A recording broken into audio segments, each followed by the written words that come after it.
ئەم کاتتان باش بەڕێزان خۆشحاڵم لە ئەڵلقەیەکی نوێی بەرنامەی پاشی بەیوەی عزیز و خۆشەویست شاد دەبمەوە. بەڕێزان بەرنامەی پاشیف ئەمڕۆ وەکو شەوەکانی دیکە چەند تەوەریک و بابەتی هەمەڕەنگ لە خۆ دەگرێت. بابەتی ئاینی ئەمڕۆمان تایبەت دەبێت بە پەیوەندیە کۆمەڵایەتیەکان لە نێوان لە ئاینی ئیسلامدا کە چۆن باسی لێوەکراوەوەها پەیوەندیەکانی نێوان پێکهاتەکان. بەڕێزان هەرچەند لە ئاینی ئیسلام جەخت لەسەر پەیوەندی بەهێزی کۆمەڵایەتی کراوەتەوە، بەڵام دەبینین پەیوەندی کۆمەڵایەتیەکان لە ئاستێکدان کە ناتوانین بڵین تەواو لەسەر ئاینی ئیسلام پایڕەو دەکرێن. دەبینین ڕێژەی تەلاق ڕۆژ دوای ڕۆژ لە زیادبووندای ئایا هۆکارەکەی چییە؟ لە کاتێکدا لە ئاینی ئیسلام باس لە مافی منداڵان هەروەها ماف و پێداویستەکانی دایک و باوکان دەکرێت لەلایەن منداڵەکانیانەوە، بەڵام تا چەند منداڵەکان بە ئەرکی خۆیان هەڵدەستن بەرامبەر دایک و باوکیان. لە کاتێکدا باس لە ئاینی ئیسلامدا باز لە پەیوەندی نێوان دەسەڵات و هاوڵاتیاندا کراوە، بەڵام پەیوەندی دەسەڵات و هاوڵاتیان ئێستادا لە چه ئاستێکدایە؟ بەڕێزان لە ئاینی ئیسلامدا باز لە مافی ئافرەت کراوە، بەڵام تاوەکو ئێستاش لە هەندێک ناوچەکانی کوردستان کە بچووکترین مافی ئافرەت میراتە لە ماڵباتی خۆی، بەڵام تاوەکو ئێستا ئەو مافەی پێنادرێت. هۆکارەکان چین؟ لە تەوەری ئەمڕۆی ئاینی بەرنامەی پاشیف باز لەم هۆکارانە دەکەین بەڕێزان کە تایبەتە بە پەیوەندی کۆمەڵایەتیەکان و هەروەها تەوەری تەندروستی ئەمڕۆژمان تایبەت دەبێت بە نەخۆشیەکانی ڕێخۆلە. ئەمە جگە لە چەندین بڕگە و بابەتی جیاجیادیکە لە ڕێگەی پەیامنێرەکانمانەوە ئاگاداری ناوچەکانی کوردستان دەبین کە چۆن چاڵاکیە کۆمەڵایەتی و ئاینیەکان بەڕێوە دەچێت. بەڕێزان سەرەتای بەرنامەی پاشیف لە باکووری کوردستانەوە لە دیاربەکر دەست پێ دەکەین با بزانین هاوڵاتیان چۆن ڕۆژەکانی خۆیان لە مانگی ڕەمەزاندا بەڕێ دەکەن. ئەوان لە کاتێکدا کە شەڕ و ئاڵۆزی لە باکووری کوردستان هەیە داوا دەکەن لە مانگی ڕەمەزاندا ئاشتی شوێنی شەڕ بگرێتەوە. بەڕێزان دوای بینینی ڕاوبۆچوونی هاوڵاتیان لە دیاربەکر بەرنامەی پاشیف لەگەڵتان بەردەوام دەبێت و لەگەڵمان بێت.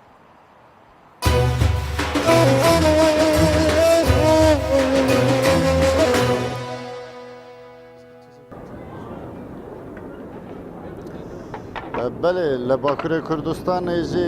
به تایبەت دیاربەکر ئەمنها لەبەر میوانخانه شارەداری نه وەکو دبینن لەوێ دەرێ ئەمبێژن ملت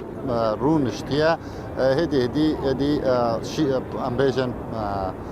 فتره خودکردنه به هیویا پاشی ببانن همه بگرن که رمضان جبو وان چوا در باست و مش ولاتیا بپرسن گر هفکار من بکاره لگل مبه ایوارا باش رمضان و بخیر و فتره کر نهاجی رو نشتنه ایدی پاشی به دخوازن بو رمضان چه بیجن یا از اصلا باش نکرم خبردم یعنی کرمانجام صبرتنه تنه هیویا خود تنه هیویا خود از خبر ندم يعني باشه ام ورنز باته برا نویت بخیر نوی من صدام چیک صدام کەکۆ دخوازی چ بێژی دە مەها ڕەمەزان ڕەمەزان بخیر و سەرچاوە ڕاهاتیە مایکە پڕ خۆشە و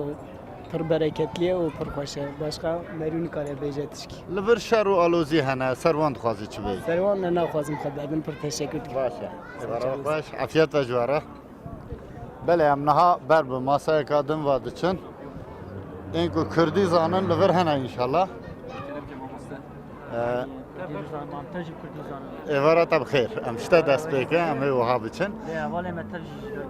ئەم ئەوەل هێڤێنتە لەسەر مەها ڕەمەزانەی چنە حالت سریدا دخوازم yani هێڤیا من مەها ڕەمەزانێک بە وەسیلە ئاشتی و ئەو قەتل و قودومەت ناوە ئیسلامیەتێدا گووا و ئەم بێژن دەبێ بە وەسیلە ئاشتی وەک وەسیلە وەکەویەک هەموو مرۆڤ و هەفتوو وەک هەفتوو بزانن کەس ماوێ کەسی نەخۆ هەر کەس قەدر و قیمەتە مرۆڤاتی ئینسانەتیە زانەوە دوی شەڕەوی تشتی وەنداکردنە وسا شەڕێ چۆیە شەڕێ داویەدا ڕاستە مە وەکەویە ئۆبراتیە ئەم مرۆڤاتیە مە هەندا کرد لێکی سەبەبی ویە ئەم ژی نزانن باشە ئەم وها وەرن تو چ دخوازی ببێژی دوێ مەهێدا پشتی فتاره براستی ایدی بنده پاشیوانه روش ماه رمضان دا بگشتی حتی پاشیوارا نازین جوات اول سر چیه زده ترموش اجبه که ماموسته دبیجم انتخازم که آشتیه براتیه به او رمضان گه که رمضان براتیه به دی مرن چنه بن وی رمضان شریف ببن یک تم رمضان تم مسماجه پیروست کم وصب باشه صحبت و زده تر لسر چنه از ویشی اشته بپرسم براکو یعنی زده تر لور مثلا صحبت اول لسر چیه صحبتام لسر اولیجی خبردن و لسر سیاست پولیتیکا ترکیه جی خبردن و لسر روجاوا جی خبردن لسر هرما عراق کردستان جی خبردن و سر پرسگریکا نابرا ترکیه جی دشتغل تف هوا zaten زاننگه هنه باشه بون جواک پیشنگه جواک نه زانسته دخوینه اون زاننگه دخوینه چه زانستی ته هون پاشاروجا کا چوا هون حولا پاشاروجا کا چوا دد پاشاروجا کی وکهوی وکاوی ملت دیدن تف بزمانه خو باخه و بزمانه خو پروردیا خو بستینه و وک حمود جهان آشتی دخواستن باشه ام جی سپاسیا و دکن شبا خوش هاکان ام داوی هرن ماسای کادن جی کردی زانن نویت بخیر احمد abi. احمد از خوازم شته بپرسم دوی رمضان نه صحبت و چسر چیه Valla sohbet ama haberdin ji eva vera ser ev ki öğrencine ji ber wî ser atama ya. Yani باشه لسر وان پیشکتنین باکور مثلا وان مثلا شهر او او تندروی آلیدن دا ماه رمضانه چی دخوازی بیش Valla van mesela em keyf nexweşin em dixwazim bira barış çêbe bira huzur çêbe memleketê me ya Diyarbekirê yani em bêze dikin çevra xwe sadece Kurmanca ezilmiş dibin yani zarara mezin em dibînin yek nabîne em dixwazim bira huzura me çêbe yani başka tiştek naxwazim باشه ام جی سپاسیا داد کم براکه حسن ما تمن گنجا پرسی اما اینجا نزدیکی این تمن ناوین ببن ایوارا و بخیر ام دخوازن لسر و مهه و دست به کشی ویا بپرسم هون مثلا حتی پاشی وانتا را نازین هون زیده تر لسر چی داخل Vallahi hem sohbeta dünya etken, olay andıken, ya arkadaşı şaka ediken, başka işte gene gem hem çık haberden, evet, hem misafirim var, hem vani hatine, hem vani hatine, hem bu amaca ki iş yeme hep bu, hem bu ve hatine işte. باشه از خوازم ویاجی بپرسم تو دخوازی چی ببیشیش با و مهی Bu ve mehi, barış edikvazım, başka şey nakvazım, huzur edikvazım. باشه خدا حضوری بده محمد Amin amin, hep baş. بله امی وحاجی هرن ایشب ام بیشن جواتا ما گشه عبارت بخیر نویت بخیر قادر که قادر از دخوازم ویا بپرسم و فتره خو بکر نه ویا پاشیوانه هونه حتی پاشیوا چه بکن ام پاشی و چه بکن ام که جیان خو درباز بکن دخواز امه دخواز امه ام دبین کجوات امه نوا آشتی دا نوا فراهی دا نوا برفراهی دا درباز به بلا حرم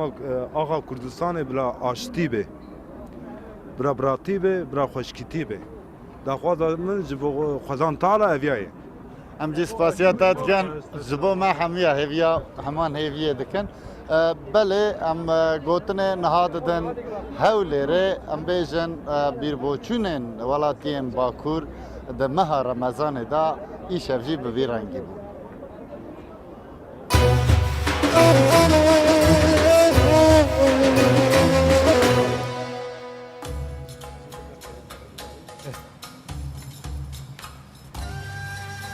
دوارم کاتتان باش بەڕێزانەوەی بینیتان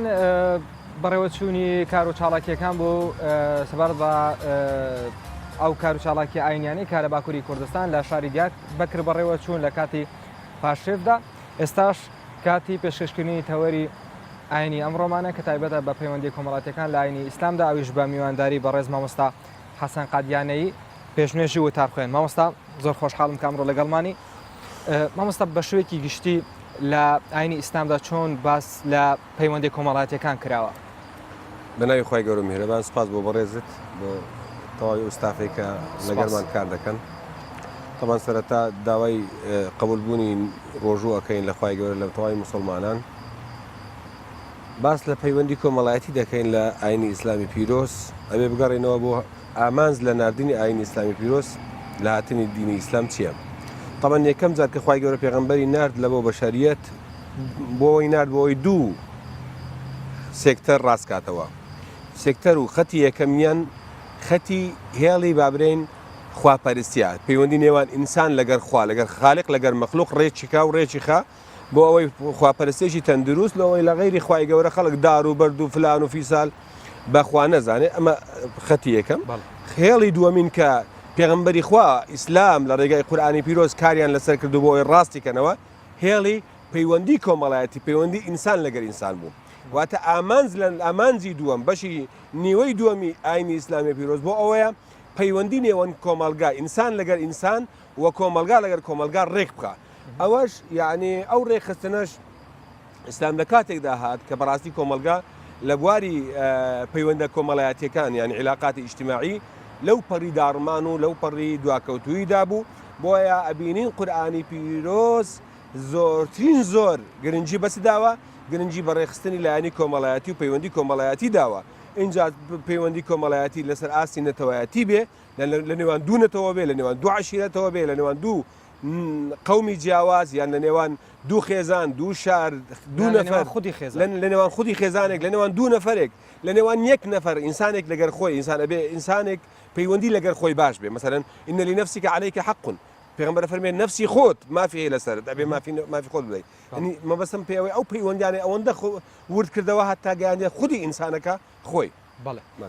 مامۆستا بابینە سەر پەیوەندیەکان ینی پەیوەندی کۆمەڵاتیەکان زۆر پەیوەندی دایک و باب لەگەڵ منداڵان هەروەها منداڵان لەگەڵ دایک و باوکان و بۆ شێوەیە باسە لە سەرتاوە لە سەر پەیوەندی دایک و باب لەگەڵ منداڵان دەست پێ بکەین ئێستا دەبینین بەهۆی ئەوەی کە ینی خەڵک زیاتر لە جاران سەرقاڵە ڕەنگە پەیوەندی نێوان منداڵەکان و دایک و باوکان بەو شێوەیە نەبێت یاخود پەروەردەکردنی منداڵان جۆرێک لە جۆرەکان فرامۆش کراوە زۆر جاریش دایک و باوکان هۆکارەکە بۆ دەگەڕێنەوە کە ئیش و کاریان زۆرە لەم ڕوانگەیەوە ئاینی ئیسلام چۆن ینی ڕێنمایی دەداتە دایک و باوکان ینی لە قورئانی پیرۆز زۆر باسی دایک و باوک کراوە ئیشکالمە لەوەدانی هەتا خوای گەورە پێغەمبەر فەرمێ ڕضا الله فی رضا الوالدین ڕزابوونی خوا لە ڕزابوونی داک و بابدایە کە داک و باب لێ ڕازی نەبی خوش لێ ڕازی نابی لەدایان ئاات خوای گەورە بە ئامۆژگاریمانەکە دەرێ ئاگاتان لێبی مراعاتی داک و بابی خۆتان بکەن مامۆستا ببوورە من لەسەرتا دەمێ بزانم ینی ئەرکی ینی منداڵەکان لەسەر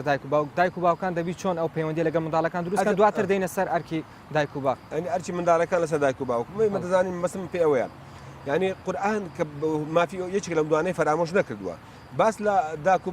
باوکەکە کە مافیان هەیە بەسەر منداڵەکانیەوە بۆ خزمەتیان بکەن لە مقابلدا منداڵیش مافی هەیە بەسەر دایک و باوک مافی منداڵ بەسەر دایک و باوک چییە مافی ئەوەیە تۆ دایک و باوک بوونەتە هۆی هینانە وجودی ئەو منداڵ ئەم کۆڵپەرەیە واتە ئەم کۆرپەرەیە کە دێتە دنیاوە پێشی تۆ کەسێکی تر دەستی پێ نەکەوتووە کەسێکی تر تەوجیهی نەکردووە ئەفکاری نەزولاندووە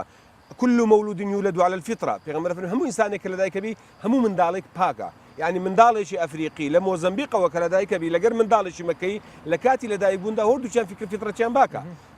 داک و بابن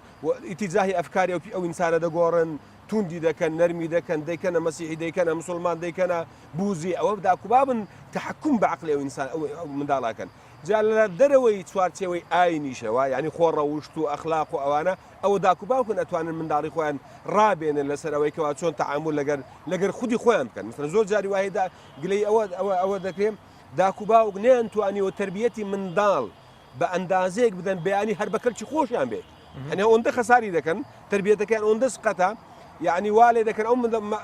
ئەو منداڵانەوەن نەک بەکەل کۆمەلگانە نەک بەکەل دەرو دراوسێ و وڵات نیشتیمانەکەی خۆینە هەر بەکەل خودی داک و بابەکەشی نەیە چونکە تربیەتێکی باشە نەداوە کەوا بوو مافی منداڵە لەسەر داک و باوک پاش تەغزیەکردنی لە ڕووی مادەوە خواردن پێدان و شیر پێدانی تەغزیەی بکا بەتە پەروەردەیەکی زۆر جوان و پقت ئەنی ئەو مافی منداڵە لەسەر داک و باب هەر دایک و باوکێک لە ڕووی شەرعەوە من شتێک پێ دەرێم زۆر جار گوتمان لە ڕووی شەرعەوە هەر دایک و باوکێک نەیانتوانی منداڵی خۆیان بە تربیەتێکی ئیسلامی جوان یعنی ئەخلاقی و ڕەوشتی و ئینسانی پەروەردە بکەن بەیانی ئەو منداڵە هەر تاوانێک بکە تاوانێکی دینی بێ یان ئینسانی بێ ئەو دایک و باوکە مشتەرەکن و بەشدارن لە گوناهی منداڵەکانیان چکە تربیەتێکی سقەتیان داوە نەیانتوانیەوە بە ئەرشی سەرشانی خۆیان هەستن منداڵ وەرەقەیەکی سپیە خوای گەورە دەیخاتە بەردەستی تو چی لەسەر دەنووسی بینووسە ئەم وەرەقە سپیە فەرموو ئەو منداڵە دامە بەردەست و ئێمە هەمومان دەزانین بۆ منداڵێک لە مجتەمەعێکی ئیسلامی مسلمانە لە مەسیحیە چکە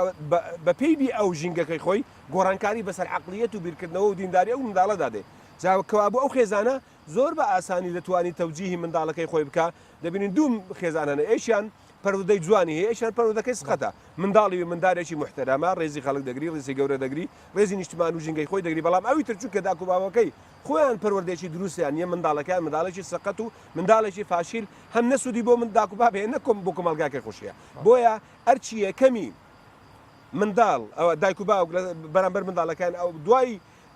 پێدانی خواردن پێی بۆ ئەوی گەشە بکە ئەبێ لەگەر گەشەکردنی جەستەی ئەو منداڵە وا بکەن ئەو منداڵە لە ڕووی عەقلیەت و بیرکردنەوە و لە ڕووی پاچی دەرونی و پاچی ئەخلاقیەوە بەڕاستی منداڵێکی باش بوو گەشە بکە بەڵێ مامۆستا زۆر جار دەبینین لە خانەی ئەیتام ینی منداڵ هەیە دایک و باوکی هەیە بەڵام ینی لەوێ دانراوەوە بەخێو دەکرێن یاخود زۆر جار بەهۆی دەگوترێت بەهۆی کێشەی ئابووریەوە منداڵەکانیان کەسانی دیکە تەبەنی دەکەن ئەمانە لە ئاینی ئیسلامدا چۆن باسی لێوە کرا ئایا بەڕاستی کێشەی کۆمەڵایەتی و کێشەی ئابووری دەبنە هۆی ئەوەی کە منداڵ ینی پراوێز بخەی تەبەنی بکە لە سەر کەسێکی دیکە یاخود لە شوێنێکی دیکە گەورە من تەسەوڕ ناکەم ینی لە خانەی منداڵان منداڵێکە بێداک و بابی لە ژیاندا مابن کەچی منداڵەکەی خۆیان پەروەردە نەکەن و بیبەنەوە من تەسەوڕ ناکەم بۆ تەسەوڕ ناکەم چکە ئەگەر شتی وا هەبێ یعنی ئەو پەڕی قیمەی نائینسانیەت و نامرۆڤایەتیە بڕۆ ناکەم ئینسان ئەوەندە وحشی بێ ئەم کارە بکە بەڵام حاڵەتە بۆ منداڵیشان فڕێدا ئابەز بگوور ئەوە دێمە سەر ئەو بەڵامەی خۆم بەڵام بینیومانە داک مەوجودە و بابیش مەوجودە بەڵام بەهۆی لێکجیابوونەوە بەهۆی کێشەی کۆمەڵایەتیەوە لێکجیابوونەتەوە منداڵیان هەبوو منداڵ یەک لەو دوانە ئامادە نەبوون کاری ئەخلاقی دایکایەتی و باوکایەتی خۆیان جێبەجێ بکەن دایکەکە لە ڕقی باوکەکە باوکش لە ڕقی دایکە منداڵەکان بەخێو نەکردووە ناچار بردویانەتە خانەی منداڵان ئەمە ینی بەڕاستی ئەوە تاوانێکی زۆر گەورەیە ئەوش لە ئەنجامی ئەو چێشە کۆمەڵاتیانەیە کە ئێستا ئێمە باسی ئەەکەین زۆر جاری وایە ئینسان ئیسلام بە تایبەتی ئاینی ئیسلامی پیرۆز وها لە ئینسانەکە ئەبێ زۆر جاروێ دان بە خۆت دابگری لە پێناو قزیەیەکی گەورەتر قزیەکی بچووکتر وەلا بنێ بۆ نمونە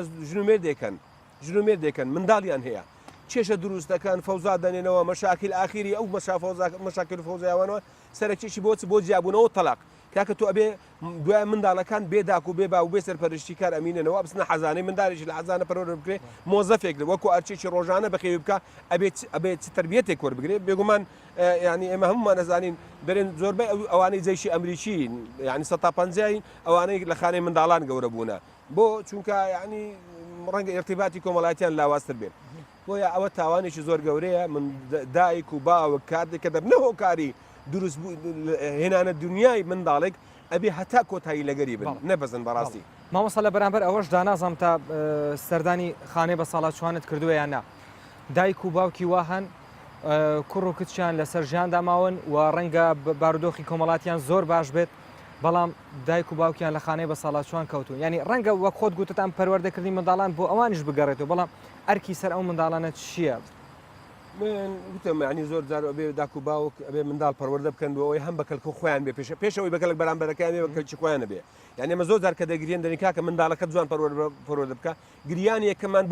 بۆ دایک و باوکە خودی خۆیانە بۆ ئیسمێنی ئەو منداڵە کێشیان بۆ دروست نەکە حەبخۆر نەبێت چەق و چێش نەبێت شەڕەکە خەڵک نەکا هەموو ڕۆژە مەشاکلی بۆ نین تۆ سەری وەزائیدن بۆ کاتێکە گەورە ئەبێ کوڕە گەنجێکی کاملە ئێستا دەبینین گەنجێکی کامل یعنی تەمەنی 18 ساڵێکە ڕۆژان ناچی دەست لە بەرداک و باوشی پارەکاتەوە با بە 5,000 دینارم دێ شەرم ناکا بچێ ئیش بکە و بۆ ئەوەی داک و باوکە گەورەی کردی هەتا ئێرە هینای لەژێر سێبەری تو بحەسێنەوە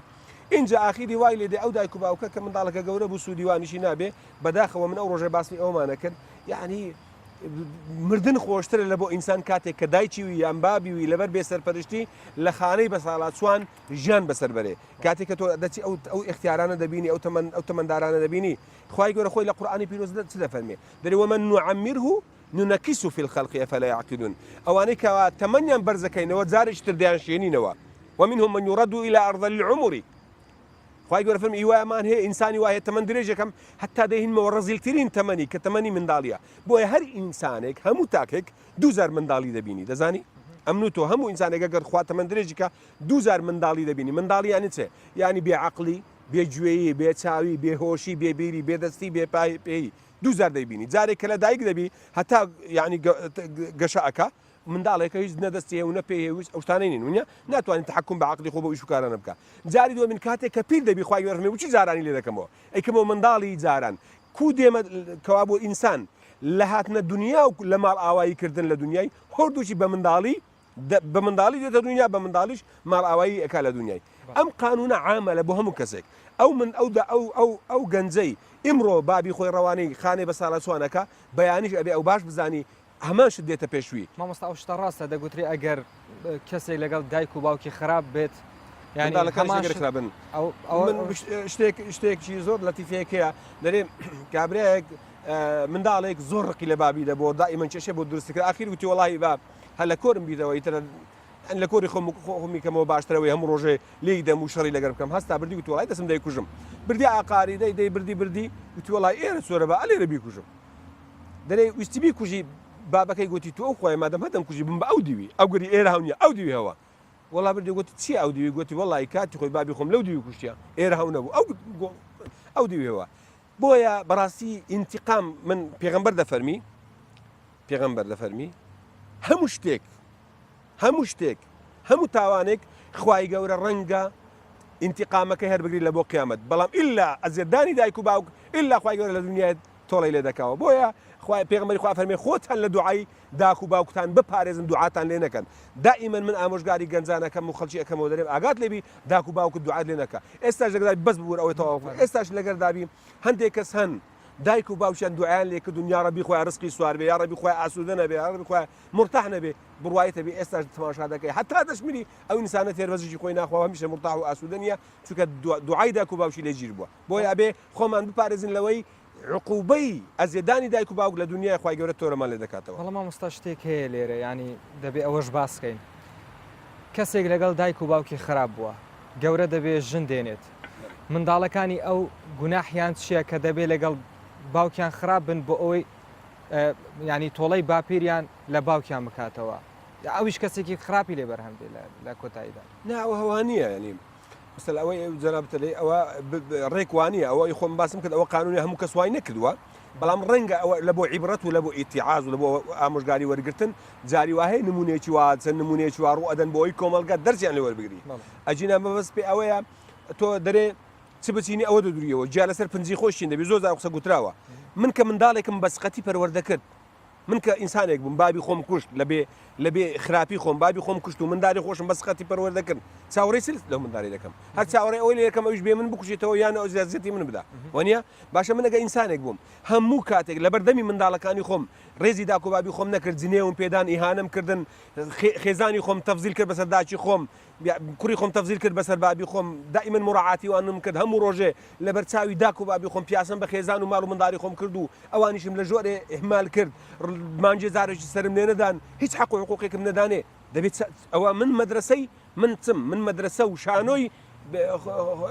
بۆچێ بۆ منداڵەکانی خۆم من مەدرسەی منداڵەکانم شانۆیەکم منداڵەکانم لە منەوە تەماشای حەقی داک و بابەتیەکەن ونیە کاکە منداڵەکان تەماشای منەکەن من چ دەکەم لەگە داک و بابی خۆم ئەوانش لە منەوە فێرە بن لە قوتابخانەی منەوە دەرسون ئەوانش هەمان تەسەڕف لەگەرە منەکەن بۆیە ئەبێ من و وێنەیەکی جوان پیشانی منداڵەکانی خۆم دەم لە داک و بابی خۆم بۆ ئەوانش لەگەرە من هەمان وێنات تەطبیق بکەن باڵێ مامۆستا دەمێت باز لە ینی ڕەنگە هەموو ئەو هۆکارانە بەتایبەت خێزانیەکان کێشەکان کە هەیە بۆ بەشێکی زۆری بۆ پەیوەندی نێوان هاوسەرەکان بگەڕێتەوە ینی ئالایانی ئیسلامدا چۆن باز لەو پەیوەندیە کراوە خێزان یەکە پێکێنانی خێزان ینی پێکێنانی کۆمەلگا پێکێنانی کۆمەلگانی پێکێنانی دنیا ئەو دنیای لەسەر خێزان ڕاوەستاوە خوای گەورە مێر مەسەلەن لێرە نامەنێ باسی مافی ئافرەت بکەین مافی ئەو بکەین پیا و ژن هۆ دووچیان بەیەکەوە خێزان دروستەکەن پیا و ژن بەیەکەوە تربیەتی منداڵ بەرهەم دەهێنن بەیەکەوە تربیەتی منداڵەدن بەیەکەوە ڕەوڕەوەی ژیان بەڕێوە بن بۆیە یعنی بەبێ ژن بەبێژن ژیان بەڕێوە ناچی بەبێ پیاوی ژیان بەڕێوە ناچی هەردووچیان متەکامیل یەکترین هەر کاتێک ئەم تەنسیقا لە نێوان ژن و مێردێک تێکسو ژیان تێکەچی خێزان تێکەچی کە خێزان تێکسو کۆمەلگا تێکەچی بەڵگەمان چییە مثلەن زۆر جاری وای پێشتر باسمان کرد ئەگەر پەیوەندی نێوان ژن و مێرد تێکچوو منداڵەکە بێ سەرپەرش دەمینێتەوە یانەوە تێ بابێکی سقەت یانەوە تێ داچی سقەتی بێمێرد ئینتقام لە مێردەکەی وەرەگریتەوە ئەو منداڵە بخێوەکە ئەو پەروەردەیە پەروەردەیەکی تەندروست دەرناچی منداڵێکی خراپی لێ دەرەچی ئەو کاتە ئەو منداڵە بێتە ڤایرۆسێک لە بۆ کۆمەلگاکەش ئەبیتە بەڵایەک لە بۆ بەگشت کۆمەلگاوە دادێ بۆیە گرنگە خێزان ڕابژێ پەیوەندی نێوان خێزان گوتمان ئاینی ئیسلامی پیرۆز هاتووە بۆ ئەوەی پەیوەندیەکان ڕێخا پەیوەندی منداڵ لەگەر باب لەگەر منداڵ ژن لەگەر مێرد لەگەر ژن یعنی ئەبێ ئەم پەیوەندیانە ڕێک بکەن خی گەر بۆیە دەفەرمی وەلەهن مثل الذي عليهن بالمعروف کاتێک کە باسی ئافرەت دەکات دەری ئافرەت چۆن ئەرچی لەسەر شانە مافیشی هەیە باماشەوە لە مقابلدا بە هاوشێوەی پیاو هەروەکو ئەرچی لەسەر شانە مافیشی هەیە لە بەرامبەر لە خێزانەکەی خۆدا زۆر سپاس مامۆستا دەچێن لا پامنێرمانمان دواتر دووبار لەسەر تەورەکەی خۆمان بەردەوام دەبین سپاس بەڕێزان پامنێرەکانمان ئێستا لە شارەکانی کوردستان و تورکیا لەگەڵمانن تەیفور محەممەد لە دەڤەری ڕاپەڕین لە ڕانیەوە بە شوێکی ڕاستەخۆ لەگەڵمدا دەبێت مەسعود محەممەد لە زاخۆ لەگەڵمان دەبێت هەروەها ئەرجان تاق لە ئەستانبولەوە لەگەڵمان دەبێت سەرتا لە تەیفورەوە دەست پێ دەکەم تەیفور ئەم کاتت باش ئێستا تۆ لە ڕانیەی پێم وا بێت دەور و بەرت زۆر قەرەباڵەخە خەڵکی ڕانیە لەوێ خەریکی چین لەو شوێنەی تۆلەیت بەڵێت لەوانم کاتت باش ئێمە لە ڕانێت بۆ ئەم شەو دیارە لە نێو پارچی شارین کە یەکێکە لە شوێنە خۆشەکانی شاری ڕانیە لێرە وەک دەبینی قەرەباڵغەیەک هەیە کە دوو تیم دانیشتون دیارە سەرۆکاتی شارەوانی ڕانیە ڕاپەڕین میوانداری با بڵێن گروپی ڕوانزی کردووەکە ئەوانیش شەوانە بەو یاری فۆلکلۆریە سەرقاڵ دەبن کە یاریەک ئەنجام دەدەن لە کاتژمێر 10 خولەکەوە یاریەکە دەستی پێکردووەکە با بڵێن ناوی یاریەکەش ئەوەی تایبەت بێت ئەوانێک کە لە ڕانیان پێی دەڵێن کەرەمستانێ بەڵام ڕوانزیەکان پێی دەڵێن ئیتر ناوێکی تری پێ دەڵێن هەوڵ دەدەن کە ئێمە لە کاتی قسەکردن لەگەڵ هەردوو تیم ئەوان ناوەکەی بڵێن بابزانانی ناوی ئەو یاریەتی کە ئەوان دێکە بەڵام بە شێوەیەکی گشتی لە کاتژمێر 10:30 یاریەکە دەستی پێکردووە لە نێوان هەردوو تیم بە پێی زانیاریەکانی ئێمە 8 خاڵ بۆ هەر لایەک واتە یاریەکە یەکسانە و لە هەر گروپێکیش 25 کەس دانیشتووە بەڵام لە کاتژمێر 12 وردە کۆمەڵک لەو خەڵکانی کە لێرە بوون چونەتە ماڵەوە بەڵام بە شێوەیەکی گشتی قەرەباڵغی هەرماوە هەوڵ دەدەین بچینە لای یاریزانەکان بابزانین چۆن دەڕوانە ئەو یاری یاخود دانیشتی شەوانە دەچینە لا یەکێ لەو یاریزانانی کە لە تیپی ڕوانزەکە لە کاتێک کە ئەو ئەنگوستیلێک کە دەیشارنەوە دەیاندۆزیەوە یەکێ لە یاریزانە گەرم و گوڕەکان بوو بە هەڵپەرچێ دڵخۆش خۆی دەردەبڕی دراستە خۆ دەچینە لە ئەو هەرچەندە تەلەفۆنی لەگەڵا کاکە جان ئەو کاتت باش پێمان بڵێ تۆ لە یاریزانە باشەکان بووی زۆر گەرم و گوڕ بووی پێمان بڵێ لەکوێوە هاتووی و ئەو یاری دەکەن ناوی چییە؟ ئەو یاریە لە کتوری قەدیم مایتەوە وسترانە پێدرێن معرض محبەس ئەمە لە ڕەوان زاتینە لەگەڵ جەنابی کاک ئیسای سەرۆکی شارەوانی ڕوانزێ میوانداری کاک سەردار بووین لە ئێرانیەی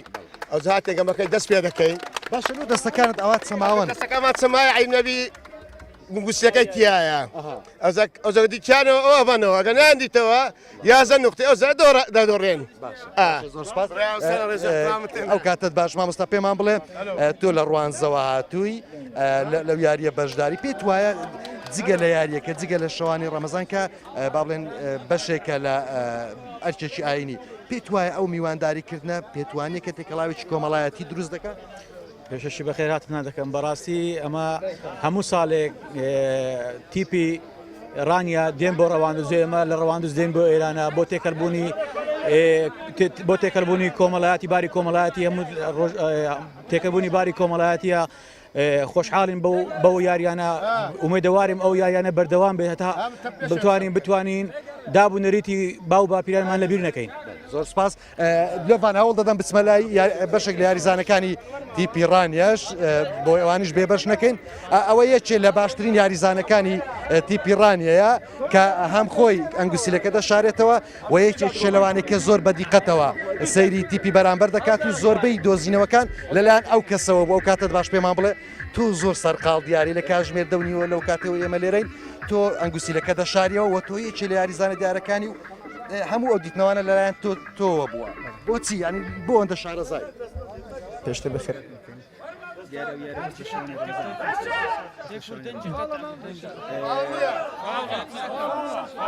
ئەو یاری لە شوان ڕەمەزانەکرێ لێرانەش حالەتی وا هەیە مەسەلەن کە ئەنگوشتیلەکە لە دەستی ئەو کابرایە یعنی کابرا حتمەن حرەکەی زیادەکە تێکەچێ حتمەن تێکەچێ چۆن وا دەکەی ئەو ڕەنجی تێک بچێ یاخود بابن جوڵێکی نانۆرمال ئەو حالەتی نفسیەوەی دەستی حتمەن حرەکەی زیادەکەیت علاج نیست تۆ شوەرەدانیش عینەن حرەکەی زیادەکەیت باش ینی منیش دابنیشم باشە دەبانەکە دەرفەتە بوو منیش دواتر لە بەشێک لە یاریەکە بەشداری دەکەم باشە زۆر سپاس تۆ ئەرکت چێرێنە قوربان تۆم وڵا بەڕێوەبرنی ئیشکارەکان و ڕێخستنێتی تۆ خاڵەکان خاڵەکان دەنووسم و ڕێخستنی و ئەوەکانە بوردەوردە لەگەڵی دڕێن باشە زۆر سپاس لۆڤان ئەوە یەکێ لە ئەکتەرە ناسراوەکانی شاری ڕانیەیە من ناوەکەی نازانم بەڵام ئیتر هەر ئەوەندە دەزانم کە بەڕەسووکە ناسراوەیەکێ لە ئەکتەرە کۆمیدیا ناسراوەکانی باشووری کوردستان و بەتایبەت دەڤەری ڕانی ئەو کاتت باش پێمان بڵێت تۆ سەرپەرشتی ڕێوڕسمەکە دەکەی ئەوەی تا ئێرەش جۆش و خۆشی دابێتە دانیشتەکە تۆ بووی بۆچی ینی ئەوەی کە هەیە با بڵێن لە بواری کۆمیدیا وەکو حەزێک یاخود با بڵێن بەشێک بۆ لە ژیانی یاخود با بڵێن چۆن ڕوت کردە بواری کۆمیدیا من بۆ خۆم تایبەتێکی سەر کۆمیدیا دەکەم ئەو شەوێش لە شەوی شارەکەمدا هانیان دەدەم جۆش و خۆشێکی تایبەتیان دەدەم مەسەلەن دەستخۆشیان لێ دەکەم کام لە ئاوی باتەوە چەپڵە ڕێزان و قسەی خۆش بۆتە جیاوازی ناکەم نا من جمهوری عەکەمیم وەک عەکەمم جمهوری هیچ کەسێکریم تێدەگەی باشە بەڵام لەما بینی زیاتر پشگیری ڕانێت دەکرد بۆچی بەخوای ئەوانە ئەو میوانانە تایبەتن ڕێزیانەیە بەخێر بێن بەڵان وەکو خۆی باشیشن خۆیان ژیکەڵەن بۆ خۆیان زیرەکن ها باشە زۆر سپاس لۆبانەگە دەرفەتم دەی دەسمەلای سەرۆکی شارەوانی ڕانێش ئەوش لێرە لە نێو ئامادەبووان دانیشتووە دیارە دەمەوێت قسە لەگەڵ ئەویش بکەم زانین بۆچی ئەو دانیشتانە ڕێک دەخەن لە شوێنی خۆ دانیشە و کاتت باش پێمان بڵێ بەڕێستان میوانداری گروپی ڕواندستان کردو سەرۆکاتی شارەوانی ڕانیە بۆچی یعنی پێت وایە ئەو جۆرە دانیشتانە سوودەکانی چین دیارە ئێمە ماوەی 2 ساڵە ئەم بەرنامەیە بەڕێوە دەچێت لەلایەن کۆمەڵک و نەرمەندی خۆبەخشەوە بە خۆشحاڵیەوە دەستخۆشیان لێ دەکەین ساڵی پاریش بە هەمان شێوە شارەوانی ڕەواندزمان داوەت کرد ئەم ساڵیش بە هەمان شێوە داوەتمان کردەوە لە چەند ڕۆژی ئایندەدا بە هەمان شێوە شارەکانی تر داوەت دەکەین دیارە ئەم یاریە یا کاڵەمستێن یا ئەم دانیشتە دەبێتە هۆکارێک بۆ زیاتر تێکەڵاوبوونی هاوڵاتیانی هەردوو شار بۆ زیاتر لێک نزیک بوونەوە لە ڕووی کۆمەڵاتیەوە و زیاتر جۆش و خڕۆشی دەرونی بۆ پاراستنی ئەو یاریە بەڵێ پاراستنی یاریە فۆلکلۆریەکەش بەدڵنیاییەوە زیندووکردنەوە و پاراستنی ئەم یاریە فۆلکلۆرەش هۆکارێکە بۆ زیاتر پاراستنی ئەم یاریانە بۆ ئێمە وەکو ڕانیە شانازی بەوە دەکەین کە دەست پێش خەریمان کردو لە چاو شارەکانی تر ساڵانە ئەم جۆرە یاریانە دووبارە دەکەینەوە بەرنامەی تریشمان هەیە بۆ ساڵانی ئایندەوە مەراسیمی تریشمان دەبێت وەکو هونەرمەندان و گەنجانی شار و شارەوانی ڕانیش دیارە بە خۆشحاڵیەوە ساڵی پار شارەوانی ڕانیە سپۆنسەری ئەم بەرنامەی کرد بەڵام ئەم ساڵ داوا دەکەین کە بەڕێوەبەراتەکان و فرمانەکانی تر سپۆنسەر بکەن زۆر سپاس بەڵێت لۆڤان لەوانەیە کەم بێ بۆیە من دەگەڕێمەوەلات بەڵام ئەوەی کە هەیە جۆش و خڕۆشێکی زۆر بەڵام یاریەکە لە 16 خاڵ بە کۆتا دێت تاکو ئێستا ئەوەی هەیە پێم وایە ڕواندز بە خاڵێک ئێستا پێشکەوتووە بە 9 خاڵ بەرامبەر 8 خاڵە واتە ڕواندز خاڵێک لە پێشە و ئەوەی من دەیبینم دیارە یاریەکە درێژە دەچێشێت و دانیشتەکە بەردەوامی دەبێت هەم بە گۆرانی هەم بە شایی و هەڵپەرچێ و جۆش و خڕۆشێکی یەکجار زۆرەیە بەڵێت لۆڤان دەگەڕێمەوە لای تۆ تەیفور گرنگ یەکێ بیباتەوە گرنگەوەیە ئێمە ئەوڕۆ تەوەری ئاینیمان سەبارەت بە پەیوەندی کۆمەڵاتیەکانەوە دیارە ئەم یاریە کولتوریانەش دەبێتە هۆی دروستبوونی پەیوەندێکی بەهێزی کۆمەڵایەتی لە نێوان شارەکان بە تایبەتی ئەمڕۆکە ڕانیە و ڕەواندز یاریان هەبووە و ڕانیە ڕەواندزی میوانداری کردووە زۆر سپاس بۆ تۆ تەیفور هەرەوە بە هاوڵاتیانی کە قسەیان بۆ کردی نها تەماشەوانên هێژە ئازێ بچم زاخۆ مەسعود وێش زاخۆ بۆ یەک زندیت گەلما بێت مەسعود ئەف دەمێتە باش بنارینە من ئەس بژمە ئەڤر و یەکەمین ڕۆژەک و ئەم ژزاخۆ بە ئەوەیە کە ڕاستەوخۆ ئەم کار و چاڵاکیên ڕەمەزانە پیرۆز لەوەر ئەم ڤەت گوهێزن ئەس دەزانم نها لە جەمتە کشو هواهینه توی جم خابیری توی دف پرادلالی صد خوزی کلتا و اگر تو نها بوم کارو چالاکین زاخ و هر و حالاتیان چوا في رمضان دبورینن بوم بحث بکی مسعود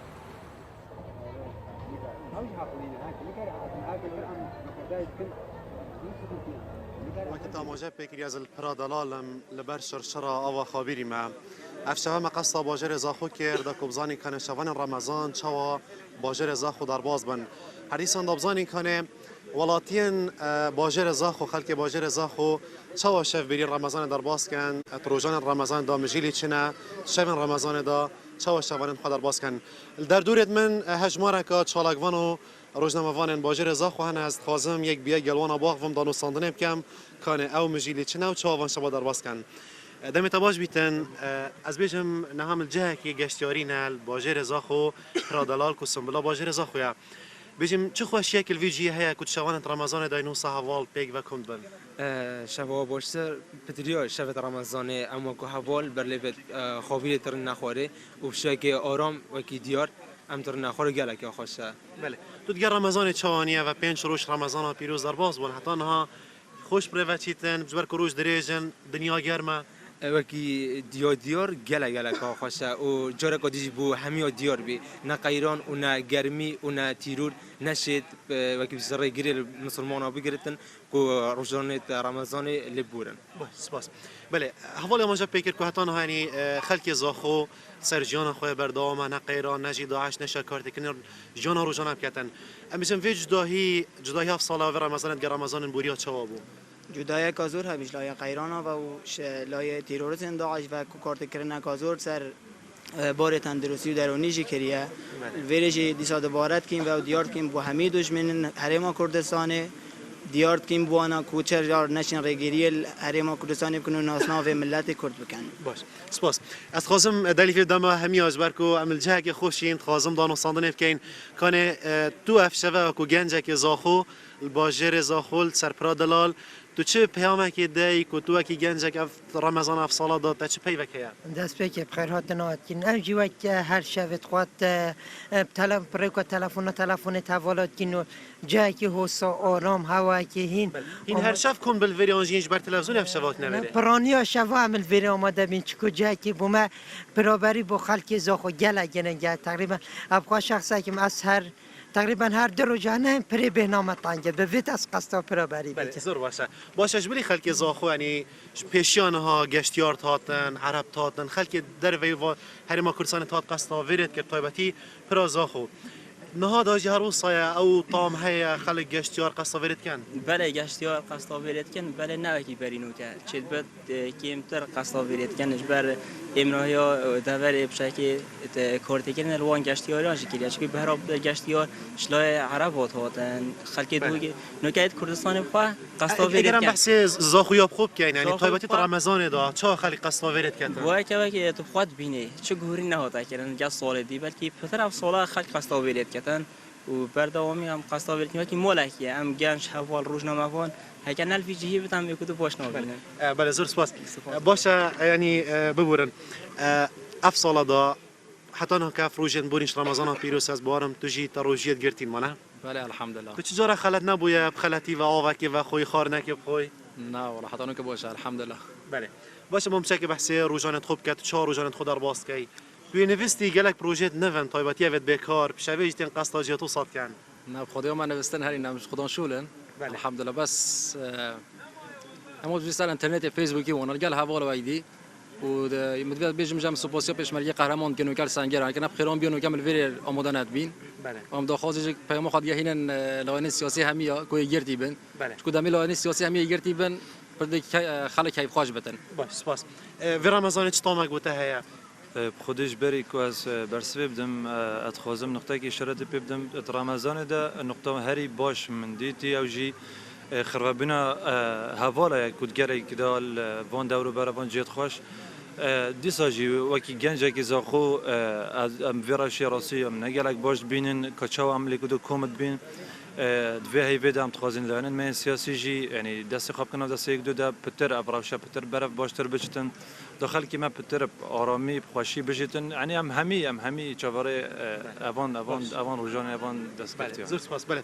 براستیش یعنی مخابن یارش بر کیمیا دمی افکارت متبجن وگر نو استودیو داش بر کو هجمارا کادیا چالاک وان روزنامه وانان الوی جهیت آمادن وان جت خواست يعني مجد خاص براسي هم هندك جبوا شو نريد وانا صار مها رمضان بطيبتي شفان رمضان باجر زاخوار بجرين بلد لوفان افا دفجر من استوديو فرمو لازم يعني برسيارة كشتابكم تجوان بسيارة آراستي او هولاتين زاخو بكي يعني خلق زاخو برينها جليا هندت كيرن كو يعني جالك جرينجي بزاخونه هاتيا داين جروي يعني آفادانية و و پارێزگا دووگی gelek kar bû zaxo nehatiye kirinê her wasa berîniha xelkê zaxo daxwaz dikirin ku zaxo bibte parêzgeh yanî dengûyên hosa hebûn her wasa çend balên hatbûn dayîn ku zaxo bibe parêzgeh bizane nerîna wan li ser vê yekê çi ye niha بلد لوفان از وی پرسات راستی یک روزنامه وانم که مزبر کو زتر اف گریدای کار وانایا کای غریب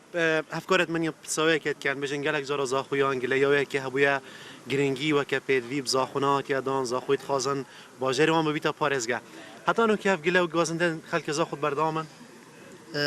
اد بجم درجه های دیرو که خلک زاخو اف گلای های حتی کو وی دقیقی که اف گلای های هرچند کوام بیج نایت کنه پیکجاری نواساجی لی وکو پیویست دی گوری خواسته که خلک زاخو حتی نکه بوی نهاتیه کرنه یعنی بکیمترین دیش اگم بعض بکن پرادلال زاخو کو علاقت که روحی و مزن گل خلک زاخو هیا حتی نکه وکو پیویست تنه خدمت ها پرادلال نهاتیه کرد یعنی بتنه اف سنبول زاخو خدمت های بید کنه اد بیجم خلک زاخو دی جاوگه گلک مزن ترسه که فارغ کرتی اگر تو بیجی او کارن گرینگ دون زاخو بنا کردن شد دم ما گلک کما دائما كي وصاي كوردا براستي او كارن جرين كو ام بحسب كان انشن وصف صناهي دربرين جب كان لتني از دوي بيشم ابا كو بوزا خواتي كلن مخابن شيان دا بي گلك شوي چند ماستر بهاتا كلن ودنوكا دا جا اگر اراده گرینگ ترین تشتي کو بهتا کرن چه بهتا کرن خلک زاخو گلک شوي چند ماستر ابا كنوكا بهاتی كرن گرینگ ترین تشي اون اكشوانا اف پروژن کنوکه هات نراگرتن و بجان اولاتیان و گریدای نوی که اندرپاس و دیسان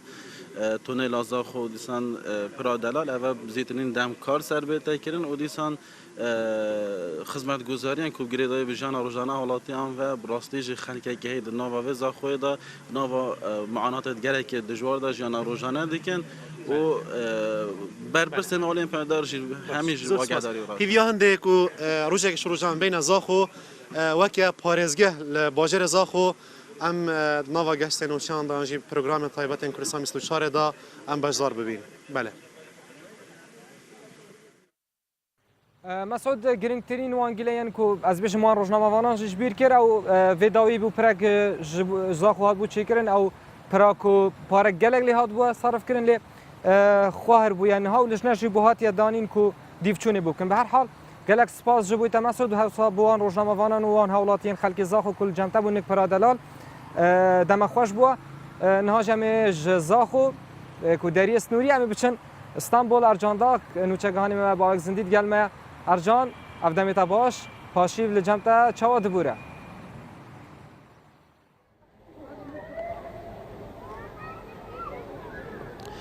جستانبول سلاف دلوان نها امل پیشی هم زگفت سلطان احمدی نه ولقاد سلطان احمدی جی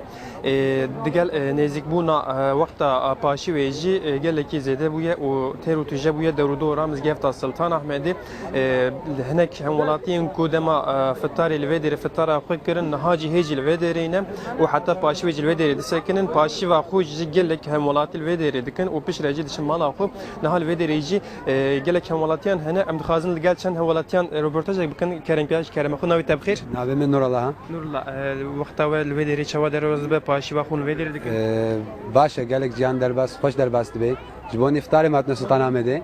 ما افطار خو كر وجه باشي وقت باشي هندك ما مچنه مالخوا جان روزی گله که خوشه استانبول یک وجوان باجارن کو زیده روزی تگرتن بقاسی نزدیک 17 18 ساعت روزی تگرتن و همه هاوینه گوریت زحمت زحمتی ماشاءالله خوش در بس دبی خود تعالی قناعت دشینه تشتکی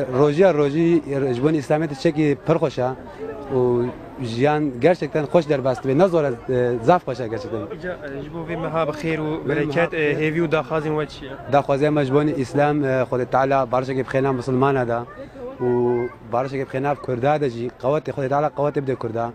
جوي ظلميته وزوري خود تعالی صبر بده ما ام وید خوازنش خود تعالی روزی رمضان